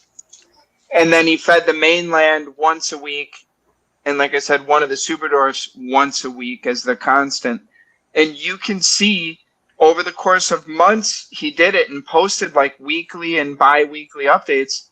They're all siblings, different genders. The snakes that eat the most are the most. Mm-hmm. Something's dying on my phone here. How long is my headphones might be dying here. Oh boy. You got headphones in? Fancy. Yeah. You gotta get a mic. No. I don't do enough of these to do so. I don't know. I lost train of thought. You do videos though. Yeah, but he never talks in those videos. He never talks. What happened? I don't like train of thought. I don't like the sound of my voice. What's wrong with your voice? It's handsome. I've been listening to it for 15 years. I can't get it out of my head. No, but just, the whole battle with the super dwarfs and stuff, like, we've had a lot of this stuff. It's all, the more things change, the more things stay the same. It's the same stuff. And like, well, I think it's really just coming from one guy. The problem is he has a huge following. So then a lot of these people feed the way that he recommends, when in reality, the snakes they're surviving. They're not growing. There's a big difference here. Right, but here's the question then, the argument you'll get on the other side, and I'll play devil's advocate with that. What other species is it? The reason we're growing them is because it is inherent in their species to just be monsters, and they are hungry 24/7. So we respond to that by feeding them 24/7. Like, no, that's irresponsible feeding. I think if you take these, somebody in the comments said insular dwarf. It's not. There's small retics and there's fucking man-eater retics. That is a thing. That's not insular dwarfism.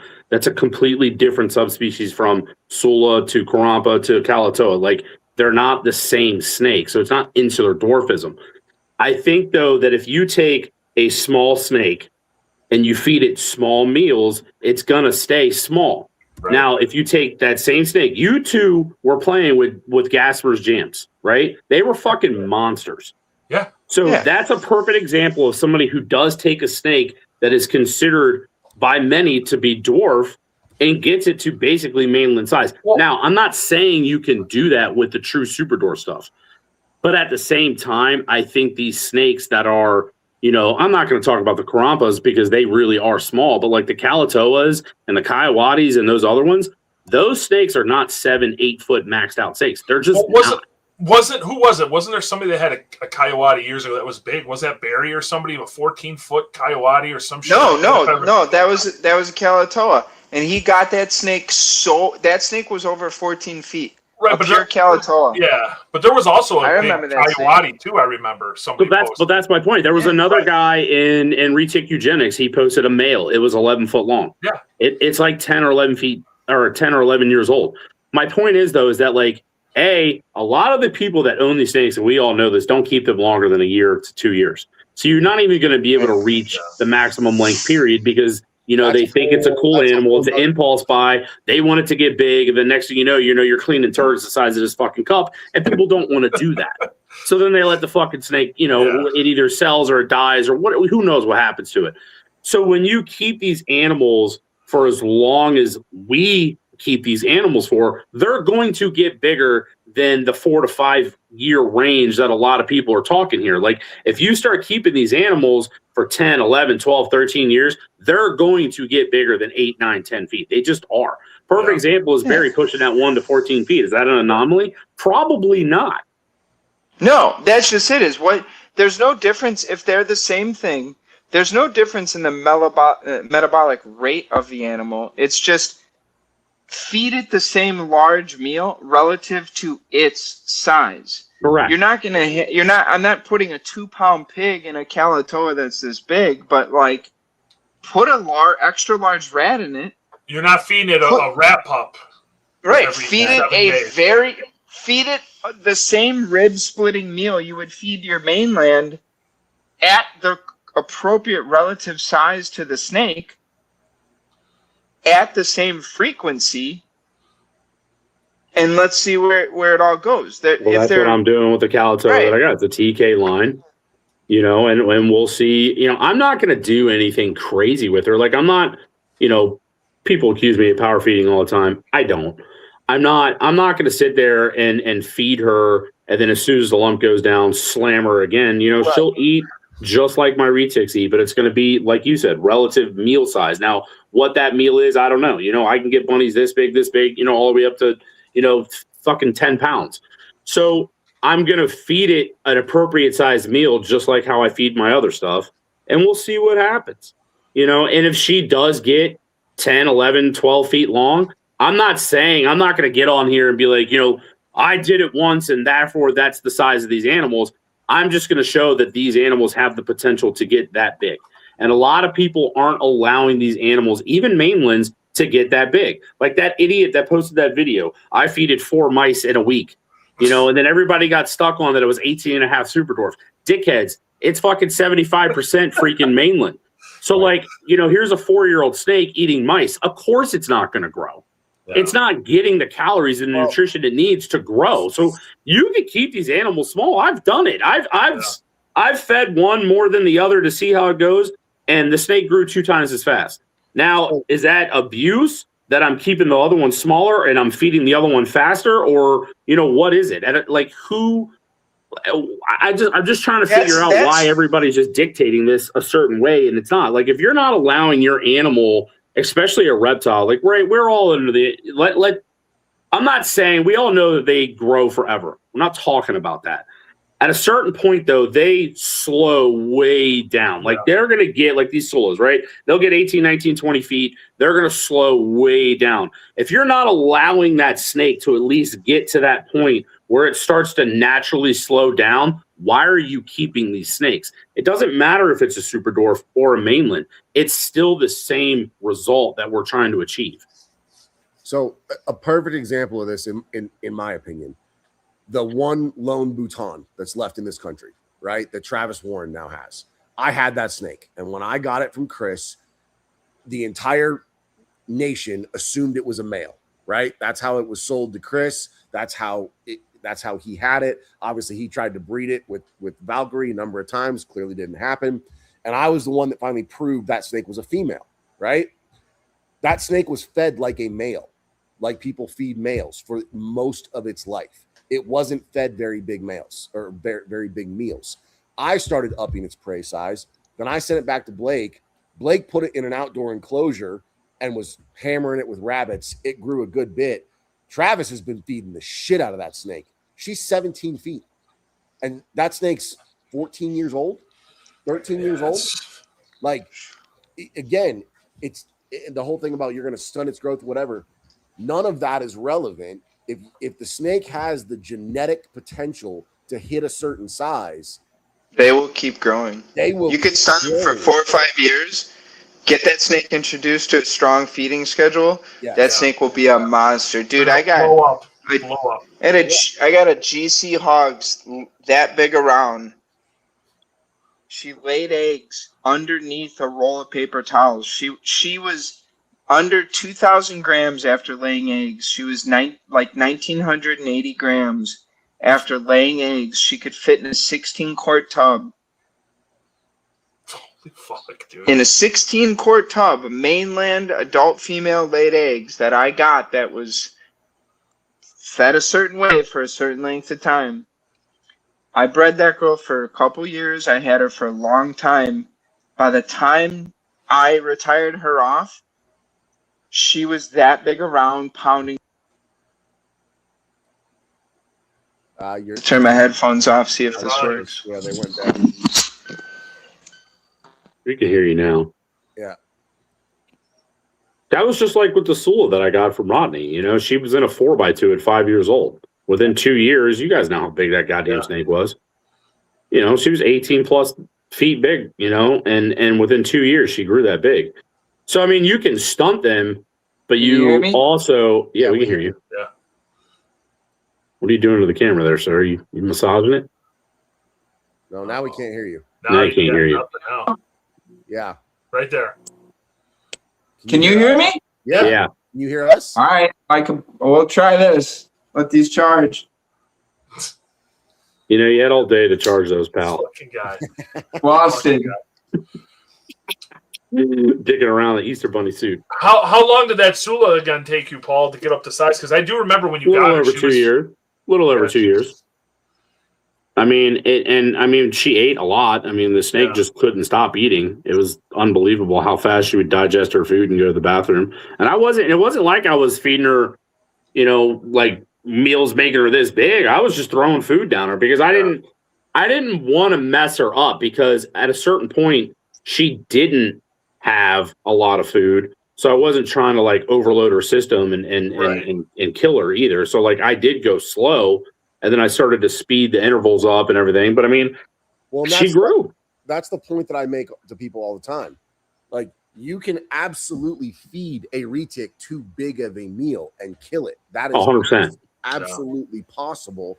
They, especially as like under a year old, like you can feed them too big of a meal and it will kill them. And unfortunately, I learned that the hard way years and years ago. I had a hungry hatchling that wanted to eat more than the other ones, and I gave it too much food, and it passed away. That's my secret move. I had a GC Tiger from Shane that I fed too much. It literally ripped open its belly. Remember that, Shane? Yeah. Split in half. Like all this food talk, man, I used to feed very, very, very heavy. Like I had big snakes very quick, and I used to feed the babies pretty hard. I've slowed way back, but it's all food driven. All of it. But have you slowed way back? You're just feeding smaller meals more often. So at the end of the year, it's still the same amount of calories, right? I mean, it's. Well, I don't feed big meals anymore like I used to. I mean, that goes into what's safe, what's correct, what's right, what's wrong, what's abuse, what's power feeding, what's starvation, what's what. Like, the animals grow at a steady rate. They all have a, adult size over 12, over 14 foot probably, right? Like, I don't try to get them there in a year like I used to. Right. I think I throttled back on the size of my meals, not so much the frequency, more than that girth side splitting meal. I can't sleep in. Yeah. See, and I do still feed really big meals. But again, also not to all of my snakes. So, case in point, and Paul and I actually kind of worked through this together. Diamond, my 25% jam. So when Paul sent her to me, she was like 3-ish, I think, when you sent her to me, Paul. Yeah, she was 3. She was coming up on 3. And she was 12-ish feet. She's 16 feet now, and she's 12 years old. Now, I fed her heavy to get her up to breeding size, and I bred her just after she was 4 years old. And the thing was, I kept feeding her heavy because my understanding, my interpretation was she was going to keep growing. Well, she did, and she hit her genetic limit, and then she just got fat. She did that get was fat. part of why she slugged out basically 3 years in a row. She had terrible clutches, where either only 1 or 2 eggs were good or they were all completely bad. And I spent about 18 months slimming that snake down by feeding her much smaller meals, but on a more consistent basis. And now I've got her at a perfect weight, right? But my point with that is like, when I made the post and Bob came on talking about, reptiles have indeterminate growth, right? And they'll just grow forever. It's like, well, I'm sorry. Like I have examples of where that's not true. Like they will hit a limit at which they're not going to grow any longer. Yeah, sure. They'll put on more weight, right? But that's no different than humans, right? My frame is my frame. Doesn't matter how much food I put in my system. I'm never going to be 6'6" like Jake and, have to turn sideways to walk through a door. Like that's just not, I don't have that frame. I never will. You don't want to do that. It sucks. No, being that big is, I'm jealous, but it sucks. Yeah. Like I was on a plane on the way here from Andy's, and like the guy next to me was 6'6". And his freaking knees are like in his chest, and I'm sitting there like, I've had to fly next to Jake multiple times. It is horrific. It sucks, dude. It's horrific, man. Yeah, it's fucking terrible. Yeah, the world is not built for 6'6" people. No. No, but back to that size thing. They might grow an inch a year after they hit really that wall. Yeah. And once they hit that wall, they're not really growing any further. So, but that goes back to like, why aren't we allowing these animals to at least get to that point? Keeping your animals from growing, which is what people are doing with these new feeding regimens, that shouldn't be okay on any level. It's a borderline neglect and abuse. But is it? Yeah, it is. I think it is. So why here? How much? I've been breeding ball pythons on and on for also 20 years. I don't know anything about ball pythons, so I can't really talk on that. Well, is the reason we feed Retics like that because they can handle it, or because like you can't feed a ball python twice a week? I know I got Retics in here I could feed every third day. and then they will mow through the food like nobody's business. But like, well, I think part of it is that, right? Like part of it is the fact that these animals can eat their own body weight in the wild in food. They could, but should they?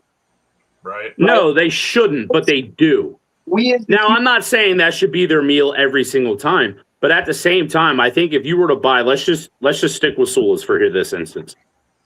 I think if you were to get a Sula and only keep it around 10 or 11 feet, why?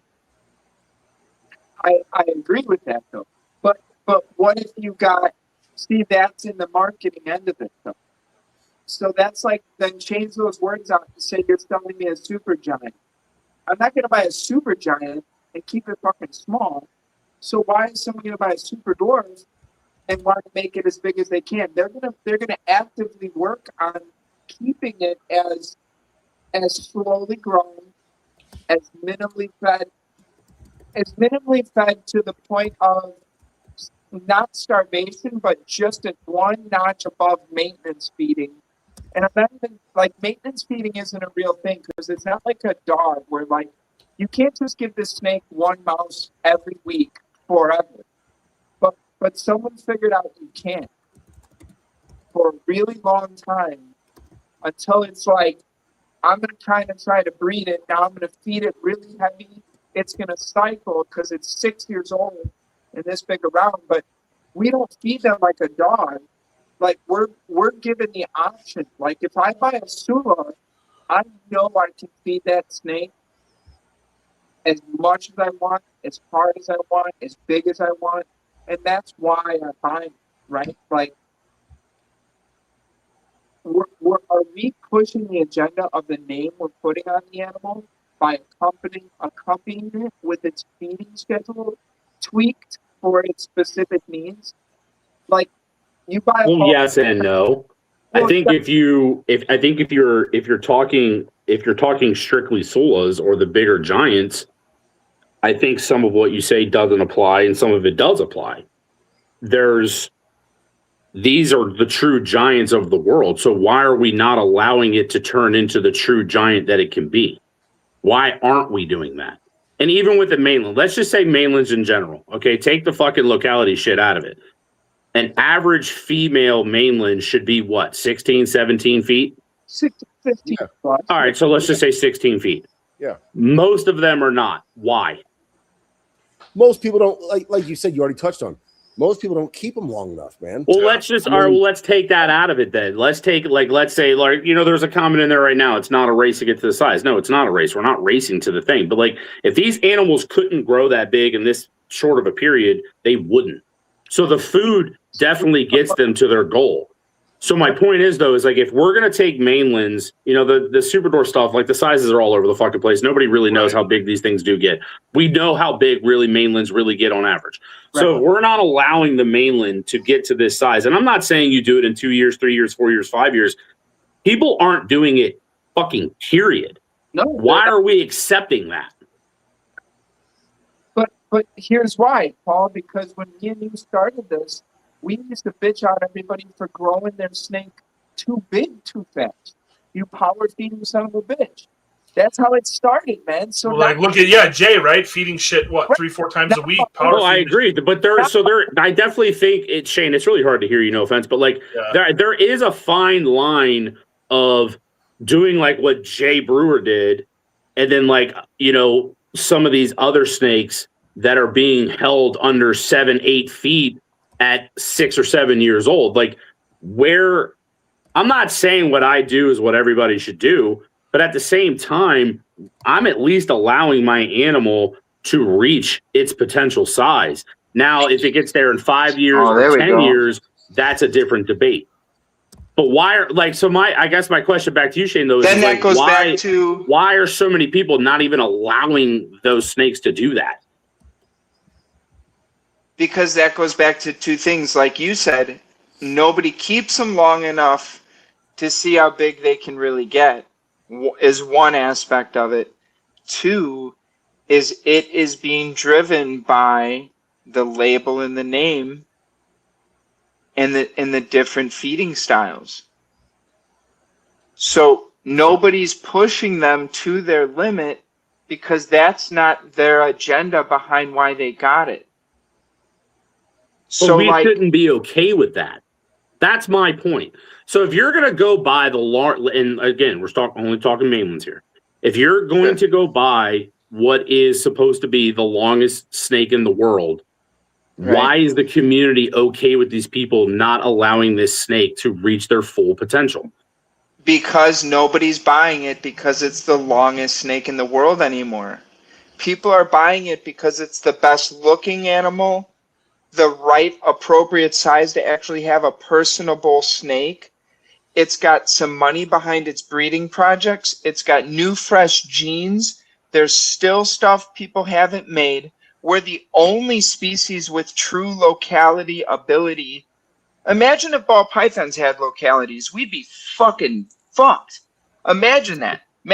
So we're the only species that has it all. Boas have it. They don't have. Okay. Boas. But guess what? GTPs. Boas suck. Yeah. Right. But wait till, and I don't mean that seriously. I'm not a boa guy, but like boas don't have the same following pythons do. No. Wait till GTPs get real morphs. And every single person only worried about locality and strict bloodlines, they're gonna get the morph.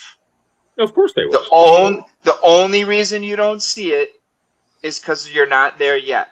It's but they're just not going to keep it fucking small and not let it grow to its full size. And that's what we're talking about. No, but that's apples to oranges. Nobody buys a GTP because they stay at 4 feet. They buy a GTP because they're green and they hang on a perch and you can have plants and they're fucking awesome and you barely have to feed them and they're a showpiece. Nobody buys those because of how big they get. Retics are the only species that are fucked and plagued by a super dwarf that no one knows what that means and a dwarf that no one also has any clue what that means. What's the average adult size of a mainland right now? Like you said, I don't have a snake in here over 16 feet.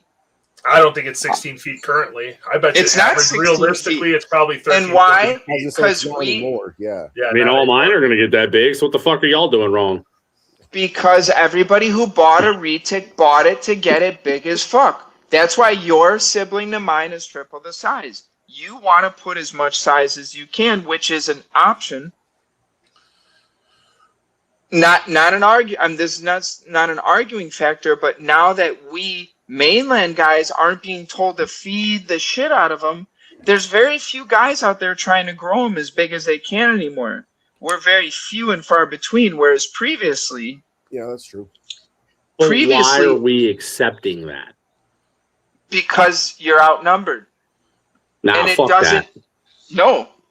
We be outnumbered, but I'll be vocal about it. It's not okay. I mean, it's still fine. Borderline abuse or neglect. But no. How's that possible when here these guys have 6, 7, 8, 9, 10-year-old super dwarves that are 4, 5, and 6 feet laying eggs, alive, breeding year after year, thriving. They're not dying off. There's guys with as much work.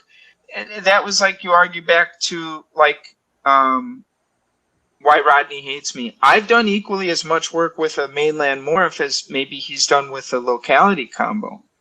And the same goes for feeding schedules and how are these people able to keep these animals alive in a different way. People, it's not that they're underfeeding them, but maybe they don't need to be fed that much that often.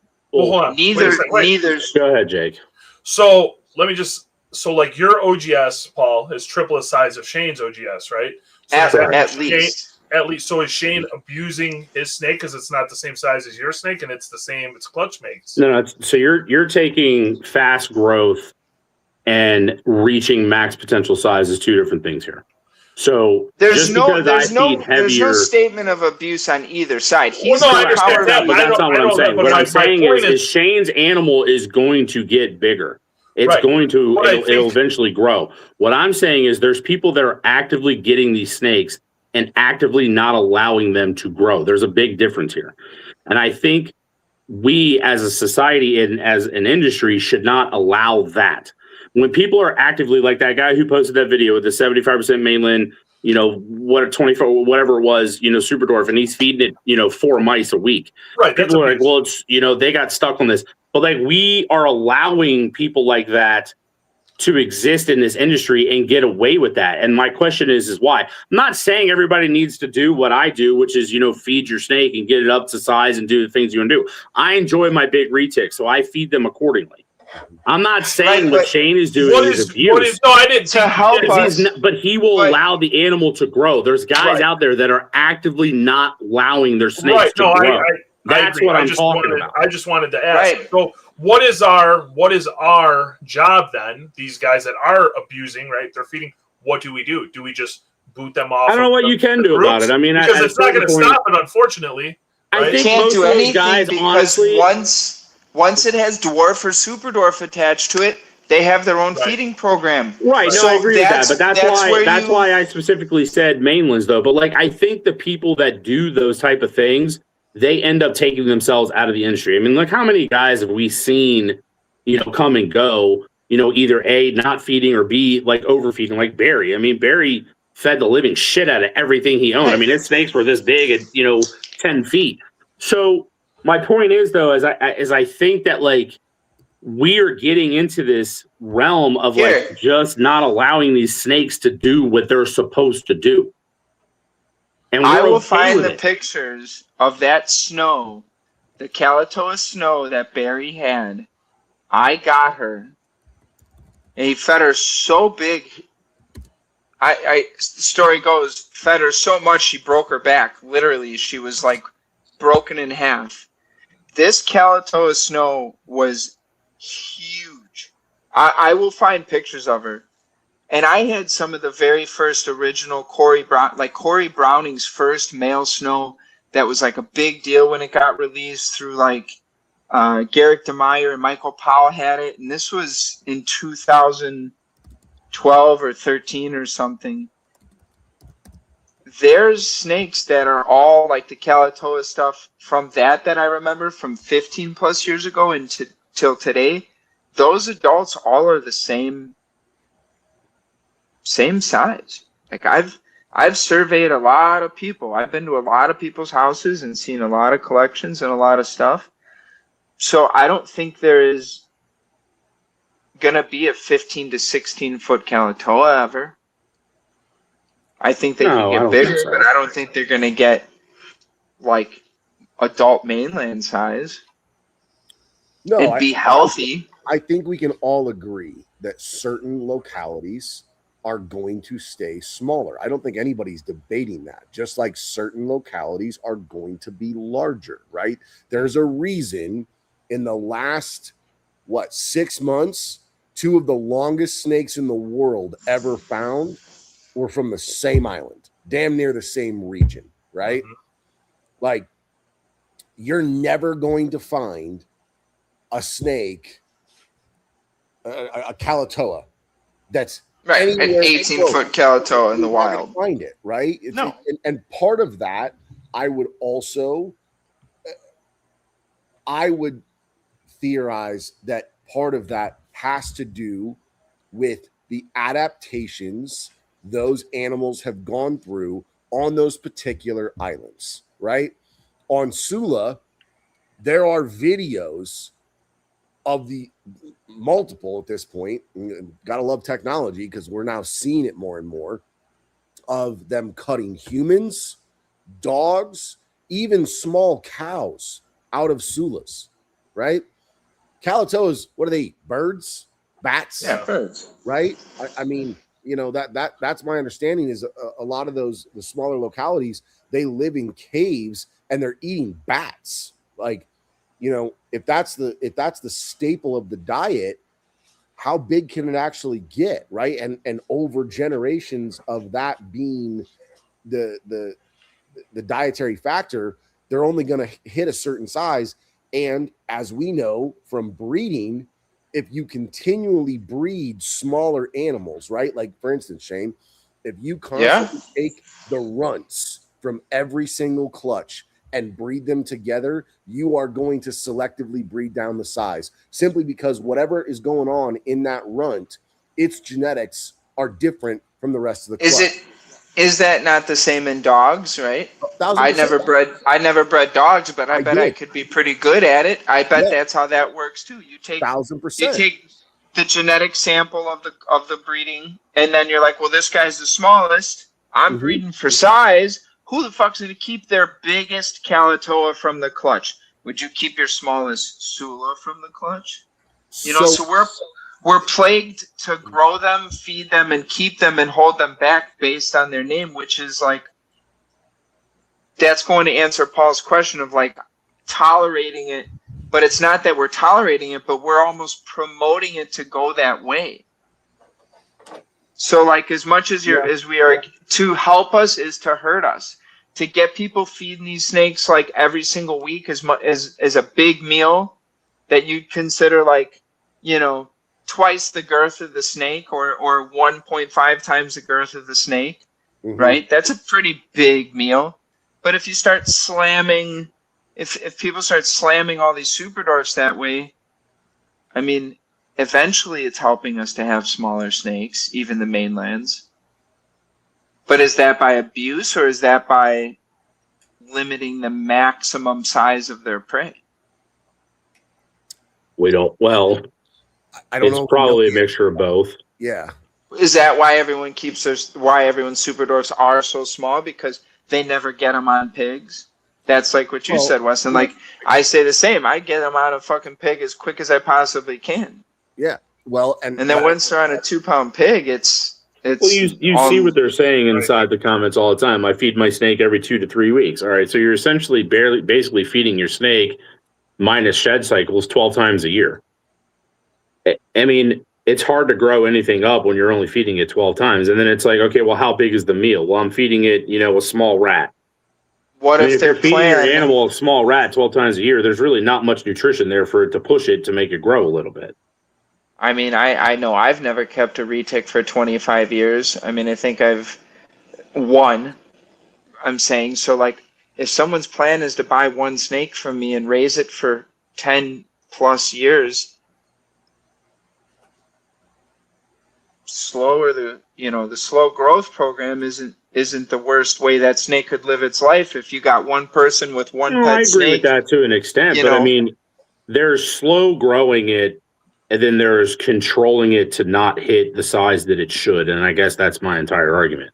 You know, I've had Sunshine was 14. Her, you know, Spaz, Diamond's daughter, is like 16 or 17 now. She's still alive. These snakes were hit hard. You know, Penelope, my big white phase, you know, she was about 17 feet, which is Sunshine's sister. You know, she's still around. She's almost 20. She'll be 20 next year. She was born in 2007. She's still around. She's still alive. And this is a snake that I freaking absolutely hammered too. So I think the whole like hammering it and racing it, that goes out the window. I have snakes that have been alive. Now, Sunshine would still be here if she didn't have a fucking tumor. We can't, you know, who knows where that came from. So, I mean, you're talking about snakes that are almost 2 decades old that I absolutely fucking crushed. You know, Diamond's daughter is, you know, going on what? How old is she now, Weston? 10, 11? Wait, which one? Diamond. How old is Diamond? Diamond's 12. 12. So there you go. I mean, her daughter's 12 years old. She's been absolutely hammered. I mean, so you're talking well over a decade of absolutely hammering your snake. Everybody's like, oh, you're going to kill that snake. You're going to kill a snake. Well, guess what? They're not fucking dead. They're not dead. But those are the couple questions. At what point would you slow down the snake's feeding schedule? 5 years. If that snake, okay, fair. So you could agree at some point the snake should eat less. Well, because it doesn't grow as much. Yeah, it doesn't grow as much. It's just like us as an adult, right? Like, we shouldn't eat as much as like a fucking teenage boy who's going through puberty, right? And he could eat 10,000 calories in a day because he's blowing all that off. It's not the same, right? Because we're growing them into an adulthood. So that's the question: when do super dwarf people actually start to feed them like they would? I don't know. I've never kept them. I don't. Or not. I don't. But that's not. I'm not going to talk on that because I don't know enough about it, and I can admit that right away. Well, then what is acceptable for a super dwarf to eat if that's what your original question was? Well, I don't. Like I said multiple times, it was all about mainlands for me because I don't know enough about super dwarfs. I've never kept one. I've never raised one. So I don't know. I've never put one in my feeding program. So I don't know. So I'm not going to talk about it. So that's why everything I said multiple times, like, let's just talk about mainlands because that's all I've done. So the only experience I have with, and this is where, I've said this for a long time, I believe ternates are a smaller locality retic, and part of the reason I believe that, I got one from Rodney in 2019 as a hatchling, and my goal with that snake, I wanted to see what I could turn it into, right? Because Rodney was like, "It's not going to get very big. Like, don't expect this to be a big snake." And I was like, "All right, we'll see." And it was a male, and I fed the fuck out of that snake, straight up. Like, I fed the hell out of it. I sold it in mid 2023, so it was 4.5 years old. It was eating 4 to 5 pound rabbits, one at a time. But that snake was only 8.5 feet long. And he was in a Christmas tree tub. He would not get any bigger. Would not grow. And I know the guy that has him, he's still here in Utah, still hasn't gotten any bigger. That male's 8.5 feet long. That's all he is. Maybe 9 feet. Maybe 9 feet. And now that's an isolated case, right? But I also know enough people that have ternates. They're not big. I don't know anybody that's saying I've got a 13, 14 foot ternate. No. And ternate would be the good. Ternate and Halmahera would be the best future for a lot of the morphs. 100%. Yeah. I agree with that. Agreed. And that's where, I'm interested to see. It would to me, the way we start actually figuring this out is some of us that aren't interested necessarily in keeping these smaller localities, right? Or in marketing them as a small locality. We're simply interested in what the snake can or can't be, getting our hands on them, and introducing a different feeding program, right? Than what they're used to. Because I also would contend guys that are keeping collections of nothing but smaller locality retics, if that's all they keep, and even if they keep other species, they're not going to go buy other prey like rabbits and guinea pigs and all this other stuff when everything else they have just eats rats, right? Right. So they're going to keep feeding rats, throughout the snake's life, because that's what they're buying, that's what they have, right? And that's where I think there's a big difference to be uncovered in not just frequency of feeding, but the type of prey being fed. Yeah. Crazy.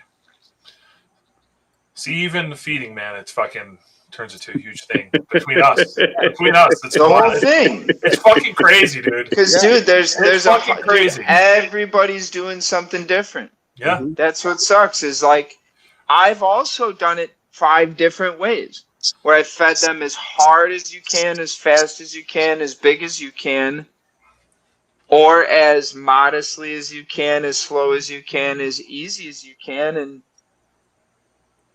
a lot of the time. How did you feed your big Sunfire girl, the giant one that you sold? Oh my God, man. Just as much as she ever would want. Okay. Just 5 pounds every week, no matter what. See, and that's just it too. I still don't think I even fed that much. Like, I didn't feed like a 30-pound meal back to back to back to back. Like, she was only at the point where she was like completely swollen on her sides a few times throughout her life. Like, I'm the biggest feeder I ever had my hands on, like, usually was 5 pounds. And it's not like I gave her 4 or 5 pound meals. Like, right now, the biggest pig I have is 2.5 pounds.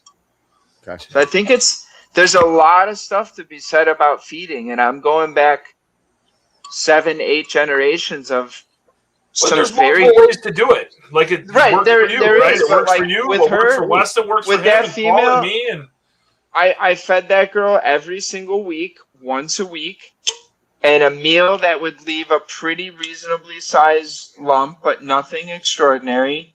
And she just, I think the frequency of her meals, and they were not like tiny, tiny meals, over the course of years, 3 years in a row, consistently doing so, she got massive. And then there was periods of time where I was able to throw her the 25-pound pig. She ate like a 30 or 40-pound deer one time. And I would get like deer heads and shoulder, Yep. And give her that. And then again, I'd occasionally get a couple really big pigs. That's the other thing too. The feeders back then, there wasn't just the option to go get huge stuff all the time. Me and Jake had the same rabbit guy forever. What was the size of those rabbits? They weren't really big. Some of them were. Some of them were 8-9 pounds.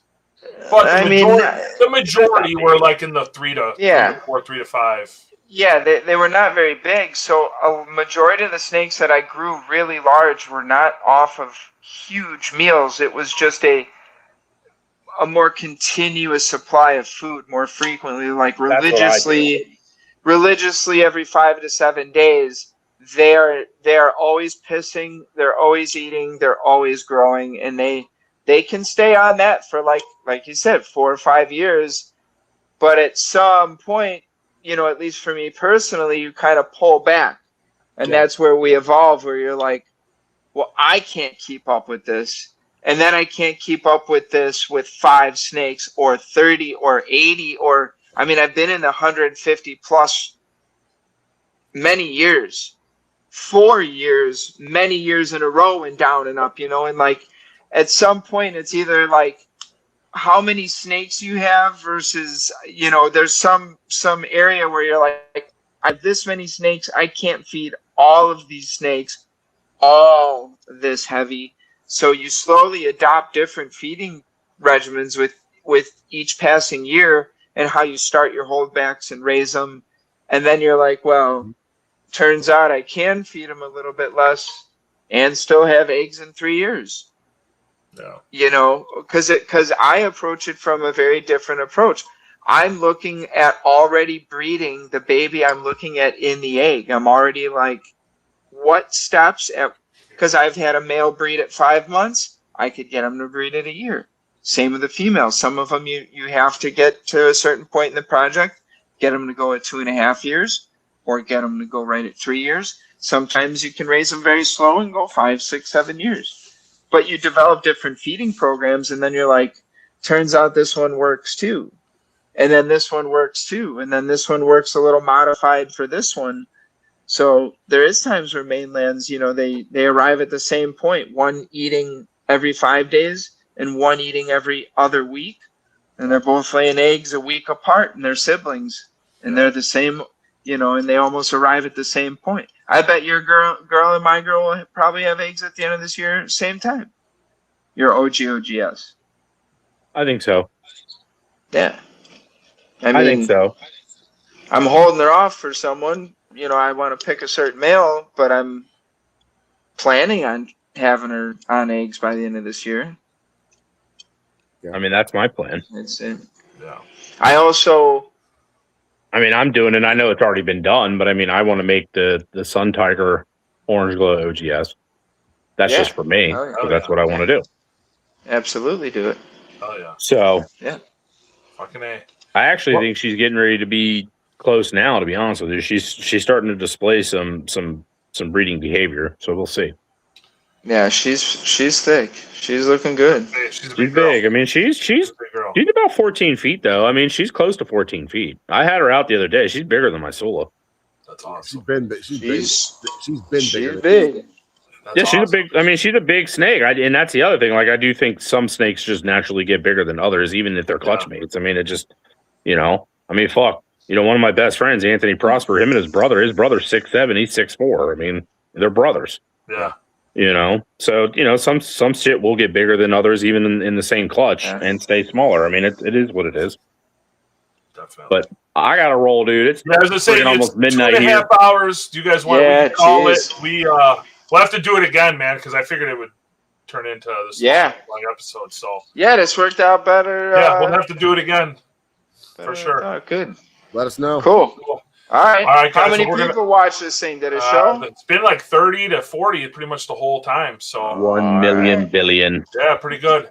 Yeah, So We so argued with each other for a small classroom of fifth graders. It's awesome. all right. There'll be plenty of memes in the morning, boys. I'm sure. Yes, Oh, I'm sure. Yep, Yes, yep. sir. All right, guys. right. Yeah, I'm gonna pull you guys off, and then I'm gonna end it, and we'll chat. All right, love All you right. guys. Later, Cool. guys. Later, guys. All right, guys. 2.5 hours. I think this has been the longest podcast, so pretty awesome. Great episode. 3 of the best guys I know in Retics. Pretty awesome. So we'll definitely have to do it again. Not sure when, but I'll reach out and we'll try to figure it out. So keep watching. I got a good one planned next, so I'll be announcing that probably by the end of the week. So appreciate it, guys.